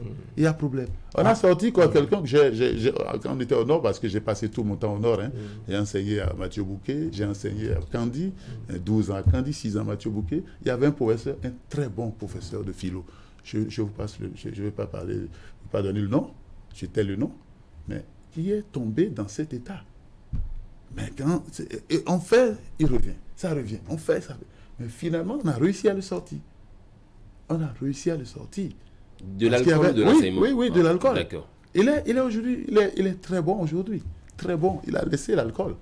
Mais il y avait des problèmes qui étaient liés à cela. Des problèmes familiaux et tout ça. Donc, en résumé, vous proposez que les autorités comprennent les démarches. Il faut chercher à comprendre plutôt que de les sortir du système. Comprendre. Parce que le ministère de l'Éducation, je pense en gros, n'a pas les services sociaux pour gérer des situations du genre. Qu'est-ce que vous préconisez, vous, en tant que responsable syndical? Quand vous l'avez fait à Parakou, comment ça s'est passé? Ce sont les enseignants, c'est un groupe d'enseignants, c'est un comité. Il y a une assistance. Une assistance de cette personne-là. Il faut voir un peu au niveau des parents. On a écouté. Ce sont des initiatives personnelles. Des amis qui sont soucieux de la situation de ce monsieur qui, de plus en plus, nous inquiétait. Mais finalement, on a réussi à le sortir.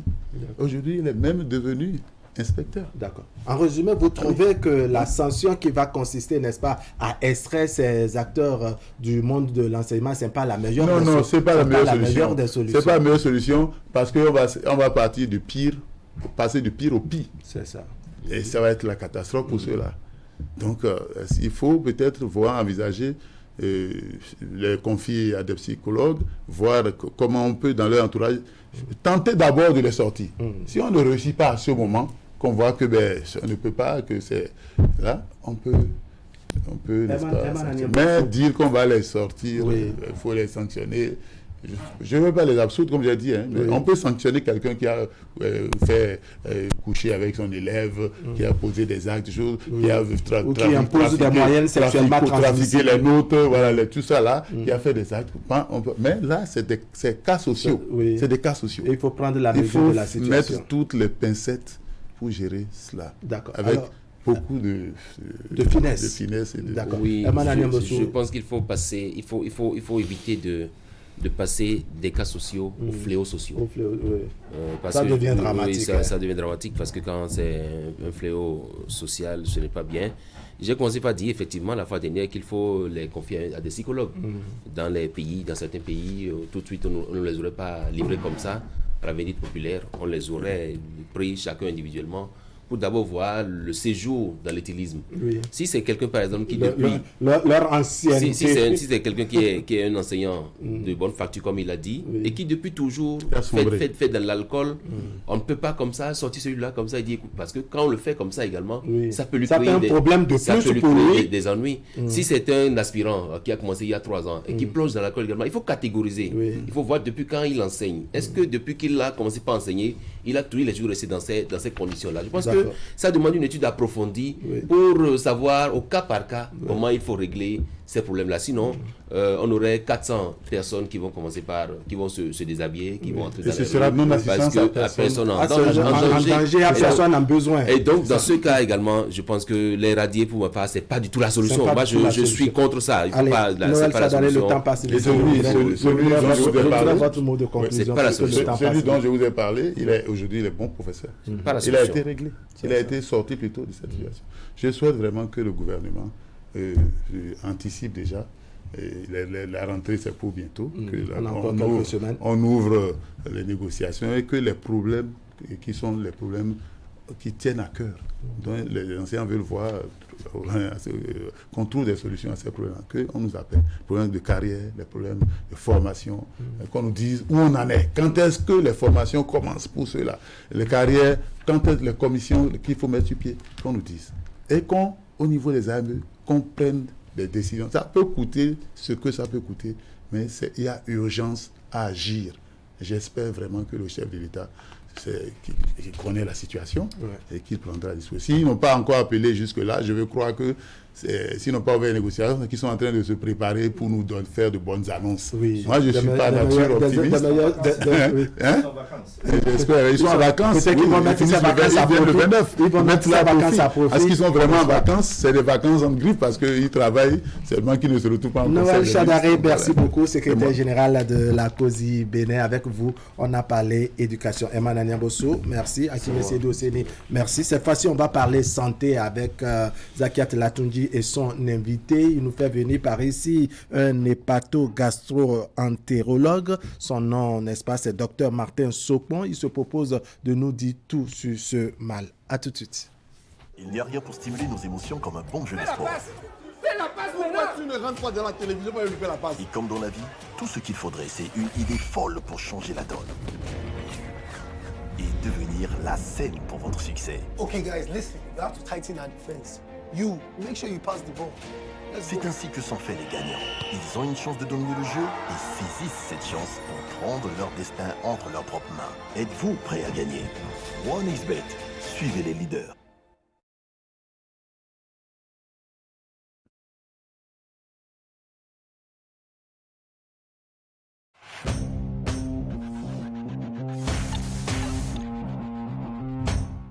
Chers clients, partenaires et abonnés du groupe de presse Fraternité, pour toute commande et information relative à nos produits et prestations à Fraternité FM, Fraternité, Canal 3 Télévision, appelez les numéros suivants aux heures et aux jours ouvrés. 95 74 29 23, 95 74 29 25, 97 77 33 02, 96 61 13 30, 69 17 99 99, 69 23 55 55, 61 62 12 02, WhatsApp. Email canal3benin@yahoo.com, info@canal3télévision.com, fraternitéfm@yahoo.com, fraternews@yahoo.com. Vivez chaque jour des sensations fortes sur votre radio. Ça y est, Fraternité FM, numéro 1 des radios du Septentrion se rapproche de vous. Téléchargez gratuitement sur Google Play Store l'application Fraternité FM pour savourer, où que vous soyez dans le monde, les informations, la belle musique en temps réel et tout notre merveilleux programme. Fraternité, votre FM à Parakou, la radio de tous les jours.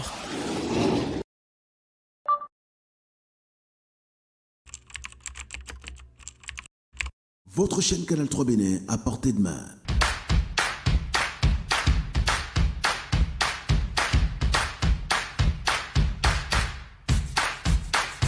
Découvrez désormais, depuis votre smartphone ou tablette, toute l'actualité nationale et internationale, vos émissions préférées de la chaîne Canal 3 en live 24/24, où que vous soyez, à travers son application disponible en téléchargement libre sur Play Store. Canal 3 et sur le www.canal3télévision.com, vous êtes les bienvenus.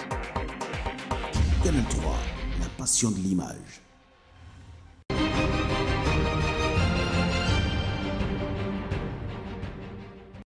Zakiat Latunji, bonjour. Bonjour Wahab. Allez, on va parler de l'ulcère gastrique ce matin. On a l'accompagnement donc de Dr Martin Sopon. Martin Sopon, bonjour. Bonjour. Bienvenue sur le plateau d'Actu Matin. Vous êtes hépato-gastro-entérologue. C'est votre spécialité. Et donc, comme je le disais, on parle de l'ulcère gastrique. Que faut-il comprendre à travers cette terminologie? Merci, monsieur le journaliste. D'abord, je salue les téléspectateurs. C'est toujours un plaisir pour nous de venir à l'antenne, de parler de certaines affections qui sont de plus en plus courantes. Pour répondre à votre préoccupation, alors, on parle d'ulcère gastrique ou duodénal. C'est ça. Alors, l'ulcère, on doit comprendre qu'il s'agit d'une plaie. C'est une plaie non tumorale, parce qu'il faut le différencier du cancer. Parce qu'il y a des cancers qui peuvent se présenter sous forme d'ulcère. Quand vous parlez de non tumoral, c'est-à-dire pour tout le monde. C'est pour ça que j'ai dit c'est une plaie qui n'est pas le cancer. Parce qu'il y a des cancers qui se présentent sous forme d'ulcère. C'est ça. Et cette plaie doit atteindre en profondeur la musculeuse. Parce que la paroi gastrique ou duodénale, il y a plusieurs couches. Il y a la muqueuse, la sous-muqueuse, la musculeuse et la séreuse. Donc c'est une plaie non tumorale qui atteint en profondeur la musculeuse. Et on entend souvent dire j'ai l'ulcère, ce que beaucoup de personnes disent, ou alors ils disent je commence à sentir que mon ulcère fait mal quand ils n'ont pas mangé jusqu'à une certaine heure. Est-ce qu'on peut comprendre un peu comment l'ulcère survient chez une personne? Alors l'ulcère, il faut dire, vous imaginez une balance. C'est comme une balance et d'un côté, on met les facteurs qui agressent la paroi gastrique et d'un autre côté, on met les facteurs qui la protègent. C'est ça. Donc, alors, quels sont les facteurs qui agressent la paroi gastrique? Le principal facteur, généralement, sans acide, il n'y a pas d'ulcère. Pour parler d'ulcère, il faut de l'acide. Et l'estomac, sa principale sécrétion, c'est la sécrétion acide. Donc, l'acide que l'estomac même sécrète est le premier agent qui l'agresse. En dehors de ça, il y a la pepsine. Donc, d'un premier côté, c'est ces facteurs-là qui vont constituer l'agression. De l'autre, les facteurs qui vont protéger, c'est le mucus, c'est le bicarbonate, c'est certaines substances qu'on appelle la prostaglandine et le flux sanguin. Donc, quand il y aura un déséquilibre entre... Vous avez une image à l'antenne, peut-être que ça peut vous aider à mieux expliquer tout ça? Oui, alors... ça, c'est la plaie dont vous avez parlé. Vous voyez que cette plaie, elle est creusante. Quand ça ne creuse pas comme ça, ça ne va pas en profondeur jusqu'à la musculeuse, ce n'est pas de l'ulcère. Parce qu'il y a d'autres lésions qui s'arrêtent à la muqueuse, qu'on appelle érosion. Il y a d'autres qui se limitent à la sous-muqueuse, la deuxième couche, qu'on appelle ulcération. Donc, pour dire ulcère, il faut que ça atteigne en profondeur la musculeuse. C'est ça. Donc, pour finir sur comment est-ce que l'ulcère survient, j'ai parlé des facteurs qui protègent et les facteurs qui agressent. Quand il y aura un déséquilibre, donc plus d'agression que de protection, la muqueuse en ce moment va être fragilisée et la plaie va s'installer. Alors, quel est le rapport qu'on peut faire entre le fait de manger et l'ulcère qui survient? D'accord. Parce que très souvent, les gens font, je ne sais pas si c'est à raison, mais on lie souvent l'alimentation ou le fait de rester à jeun à la survenance de l'ulcère. Un peu comme si on mangeait quotidiennement ou à des heures régulières, n'est-ce pas? On n'aura pas l'ulcère. Oui, là, vous m'amenez vers les causes d'ulcère. Voilà. Mais bon, vous attaquez une cause qui n'est pas la principale. C'est ça. C'est pas la principale. Parce que ça fait partie au moins des causes. C'est vrai que le jeûne prolongé, c'est un facteur qui augmente la sécrétion acide. Et ça amène l'ulcère. Généralement, l'histoire des ulcères, c'est des maladies qui surviennent de façon saisonnière à des périodes données, notamment pendant le jeûne chrétien ou le ramadan, ou courant les mois de juin, où il y a beaucoup les examens et autres, donc le stress. C'est ça. Donc, pour revenir aux causes, il faut dire que principalement, il y a deux causes. Très bien. Les principales, c'est deux causes. Beaucoup ne savent pas. La première cause, c'est une bactérie. Bactérie. Une bactérie. Il faut le savoir, c'est une bactérie qu'on appelle Helicobacter pylori. C'est la première infection bactérienne la plus répandue dans le monde. Et cette bactérie a été découverte en 1982 et jusqu'à l'heure d'aujourd'hui, ça fait encore l'actualité. Parce que son implication dans l'ulcère, c'est bien connu. C'est une bactérie qui est munie des flagelles qui lui permettent de se déplacer. Alors, cette bactérie, normalement, ne résiste pas à l'acide. Mais ça va s'encrustrer dans la couche de mucus pour se cacher à l'acide. Mais mieux, ça produit une substance qu'on appelle l'uréase qui permet de résister à l'acide. Et cette bactérie, nous l'attrapons souvent dans les aliments que nous mangeons autour de l'âge de 10 ans. Dans l'enfance, ça ne vous fait rien, mais ça reste là. Au bout de 20 ans, 30 années, ça vous donne des lésions jusqu'à venir au cancer d'estomac. Donc, on contracte la bactérie très tôt. Très tôt. Elle séjourne dans l'organisme des années durant.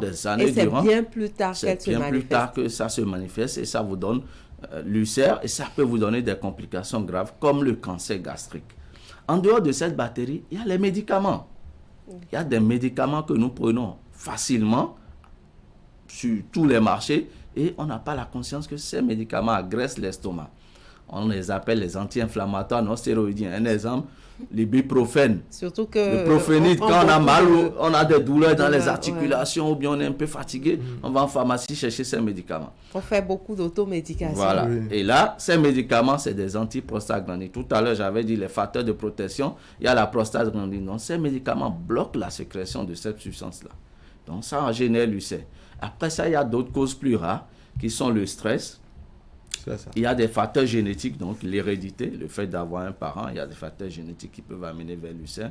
Il y a des maladies rares, une tumeur bénigne de l'estomac qui sécrète beaucoup d'acide, qu'on appelle le Zollinger-Ellison. Il y a le tabagisme, le fait d'être fumeur. Qui peut être à l'origine également. L'alcoolisme également, ça part. L'alcoolisme, non. L'alcoolisme, ça peut vous donner des brûlures.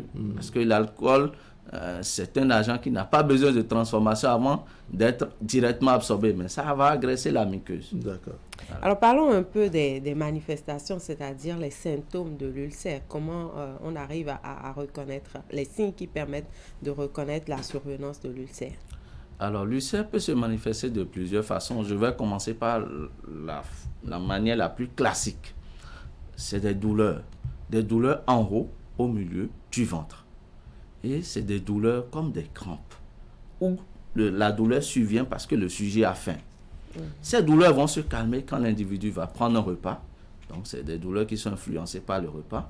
Ça survient généralement 2 à 3 heures après avoir mangé. Et le sujet, c'est ce qu'il ressent. Maintenant, dans des cas les plus rares, on peut avoir des brûlures. Quand ça brûle, généralement, ce n'est pas de l'ulcère. Typiquement, ça, ce n'est pas l'ulcère. Ou on peut avoir des nausées ou des éructations, c'est-à-dire le sujet, il sent des gaz qui remontent. Le plus souvent, ce qui se passe chez nous, on a les malades qui viennent en face de complications. Ils vomissent du sang. Et c'est en ce moment, on fait les examens, on trouve que c'est de l'ulcère. Sinon, en général, quand ils ont les douleurs, ils n'arrivent pas à l'hôpital. Voilà, peut-être parce qu'on confond ces douleurs-là aussi avec d'autres pathologies. Avoir mal au ventre, une douleur, on peut imaginer que c'est autre chose. Et surtout qu'on est habitué à s'auto-soigner. On prend les dispositions et c'est à l'heure des complications. Alors, comment vous faites, vous, en tant que professionnel de santé, pour établir le diagnostic qu'il s'agit de l'ulcère chez une personne qui vient consulter? Alors, pour faire le diagnostic de l'ulcère, c'est un seul examen qu'on fait. Ça s'appelle endoscopie digestive haute. C'est un appareil muni d'une caméra. On va passer le trajet digestif et on va aller à l'intérieur, au niveau de l'estomac, pour aller mettre en évidence cette plaie-là. Donc, la plupart des sujets dans Cotonou, ils n'ont pas fait cet examen. Et ils réclament qu'ils ont de l'ulcère. Pour dire qu'on a de l'ulcère, il faut faire une endoscopie digestive haute pour aller mettre en évidence cette plaie-là. Et c'est le seul moyen pour pouvoir faire ce diagnostic. Où est-ce qu'on peut faire ce diagnostic alors ici chez nous? On peut le faire partout dans tous les centres? On peut le faire partout. Il y a un spécialiste hépato-gastro-entérologue. On peut le faire au CNHU. On peut le faire à l'hôpital de zone de Ménontin et dans certaines cliniques privées de la place. Alors, quand il y a survenance de l'ulcère, il y a également des complications. Vous en avez parlé tout à l'heure, mais je voudrais qu'on revienne un peu sur ces complications-là. L'ulcère qui n'a pas été diagnostiqué tôt, qui a évolué, et à quelle sorte de complications on peut être exposé? Oui, l'ulcère, il y a généralement 4 complications. Il y a des complications aiguës. Alors, j'entends pas complications aiguës, c'est une urgence. Il faut vite faire parce que sinon, ça met en jeu la vie du sujet. La première complication aiguë, c'est le fait de vomir du sang, ce qu'on appelle l'hémorragie digestive, donc de l'hématémèse. Donc, un individu qui vomit le sang, c'est quelque chose de spectaculaire. La deuxième complication aiguë, la plaie peut dépasser la sous-muqueuse, la musculeuse et aller la séreuse et perforer.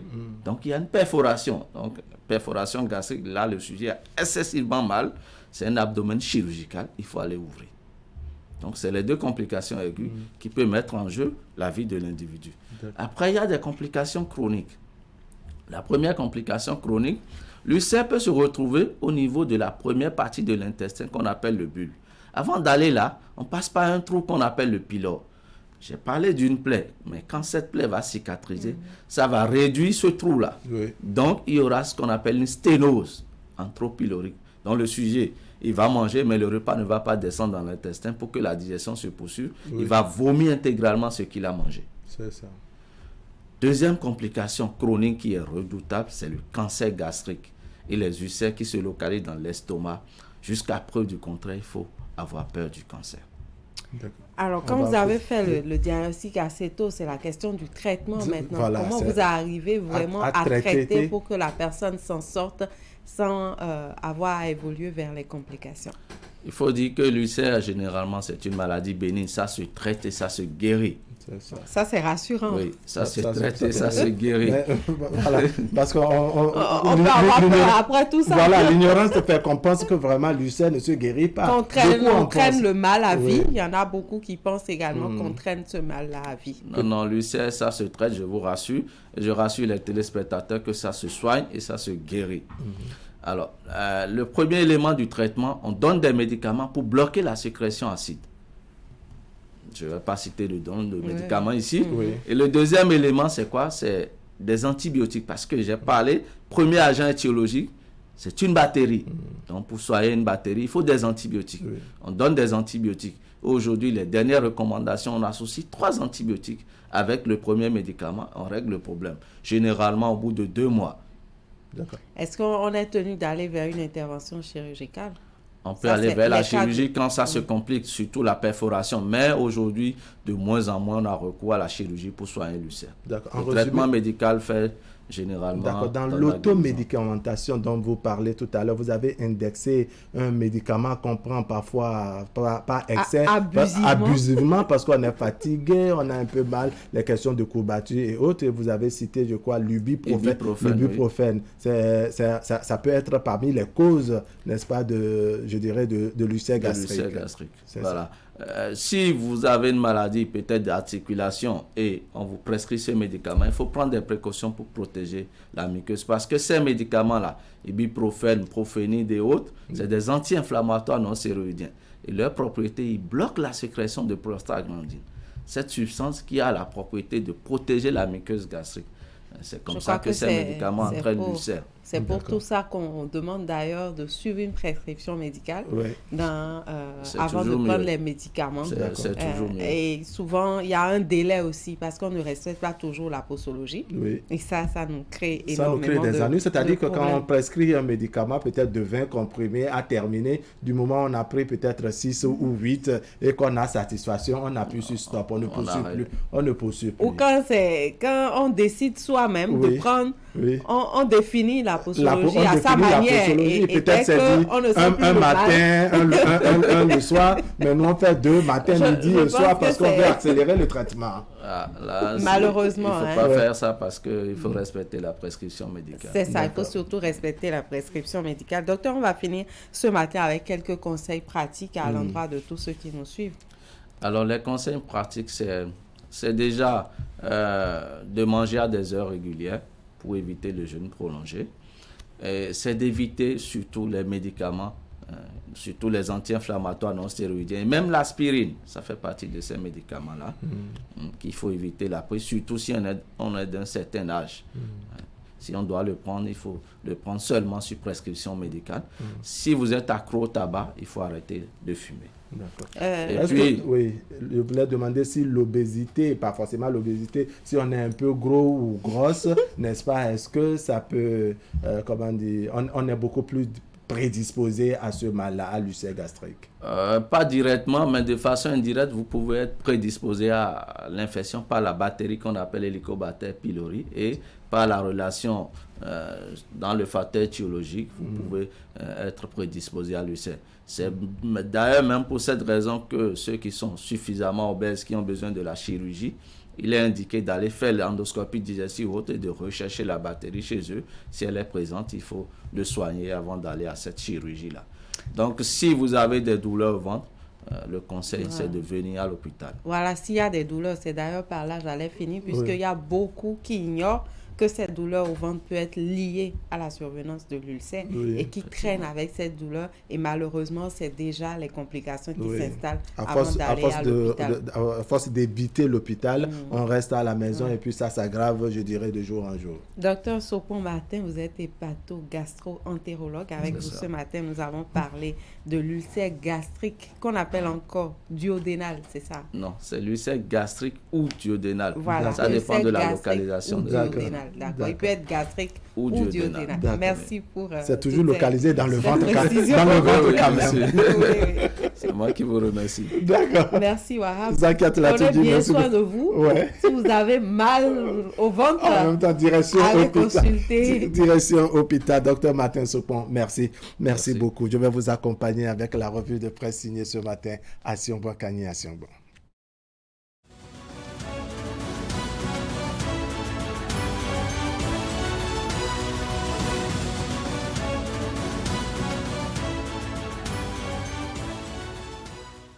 À toutes et à tous, bonjour. Frustration, crainte, grincement de dents, est-on tenté de se demander au lendemain de la fusion de l'Union progressiste et du Parti du Renouveau démocratique qui a donné naissance à l'Union progressiste, le Renouveau. C'est du moins ce que laisse transparaître Fraternité dans ses constats quand le journal écrit que cette nouvelle donne intervenue sur la scène politique n'est pas forcément du goût des acteurs qui y ont contribué peut-être malgré eux. Le logo arc-en-ciel qui surplombe le baobab met en difficulté certains élus, et pas des moindres, qui ont réussi à se faire une place au soleil sous la bannière de l'Union progressiste. Qu'ils soient élus municipaux ou communaux, chefs d'arrondissement, maires ou encore députés, certains sociétaires de l'Union progressiste qui ont profité du vide laissé par le PRD aux législatives d'avril 2019 et de sa contre-performance au municipal et communal de 2020 pour se faire élire dans les fiefs traditionnels de ce parti, ont désormais du souci à se faire. Comment se feront à présent les positionnements pour les prochaines élections avec leurs adversaires d'hier qui ont aujourd'hui de sérieuses prétentions et un grand retard à combler sur la scène électorale? Qui sera laissé en rade au profit de qui? Comment trouver le juste milieu pour limiter les frustrations et ressentiments? Bien malin qui pourra répondre à ces interrogations. Mais déjà du côté de l'opposition, le matinal parle d'accusations de trahison et polémiques autour du projet de fusion pour faire observer que les masques tombent au sein de l'opposition. Le journal voit le chef de file de l'opposition, Paul Onkpe, face à un dilemme. Dans la suite, le chef de l'État, Patrice Talon, se rend en France pour une visite de travail les 29 et 30 août 2022. Selon le journal Jeune Afrique, Fraternité croit savoir que le président béninois parlera une nouvelle fois avec son homologue français de la restitution des restes du patrimoine culturel béninois pillé durant la colonisation et fera une rencontre avec d'éventuels investisseurs. Cette visite interviendra un mois après avoir reçu le dirigeant de l'Hexagone, Emmanuel Macron, à Cotonou.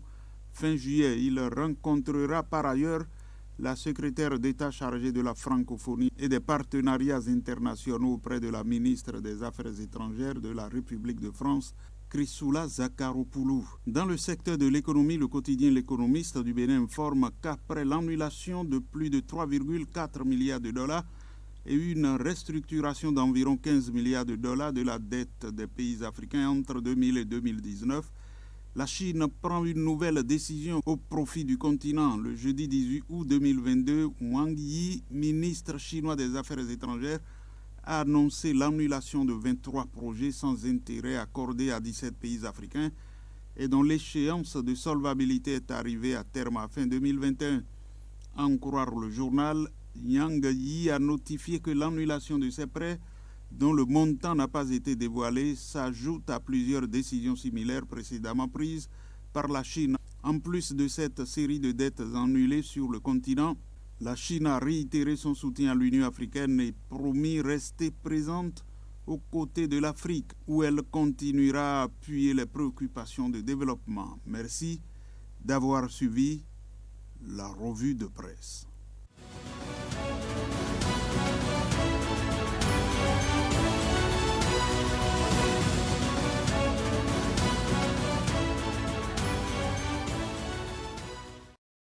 l'actu matin Stop et fin pour ce mardi. Merci de nous avoir suivis. L'information continue sur Canal 3 Bénin. Allez, portez-vous bien.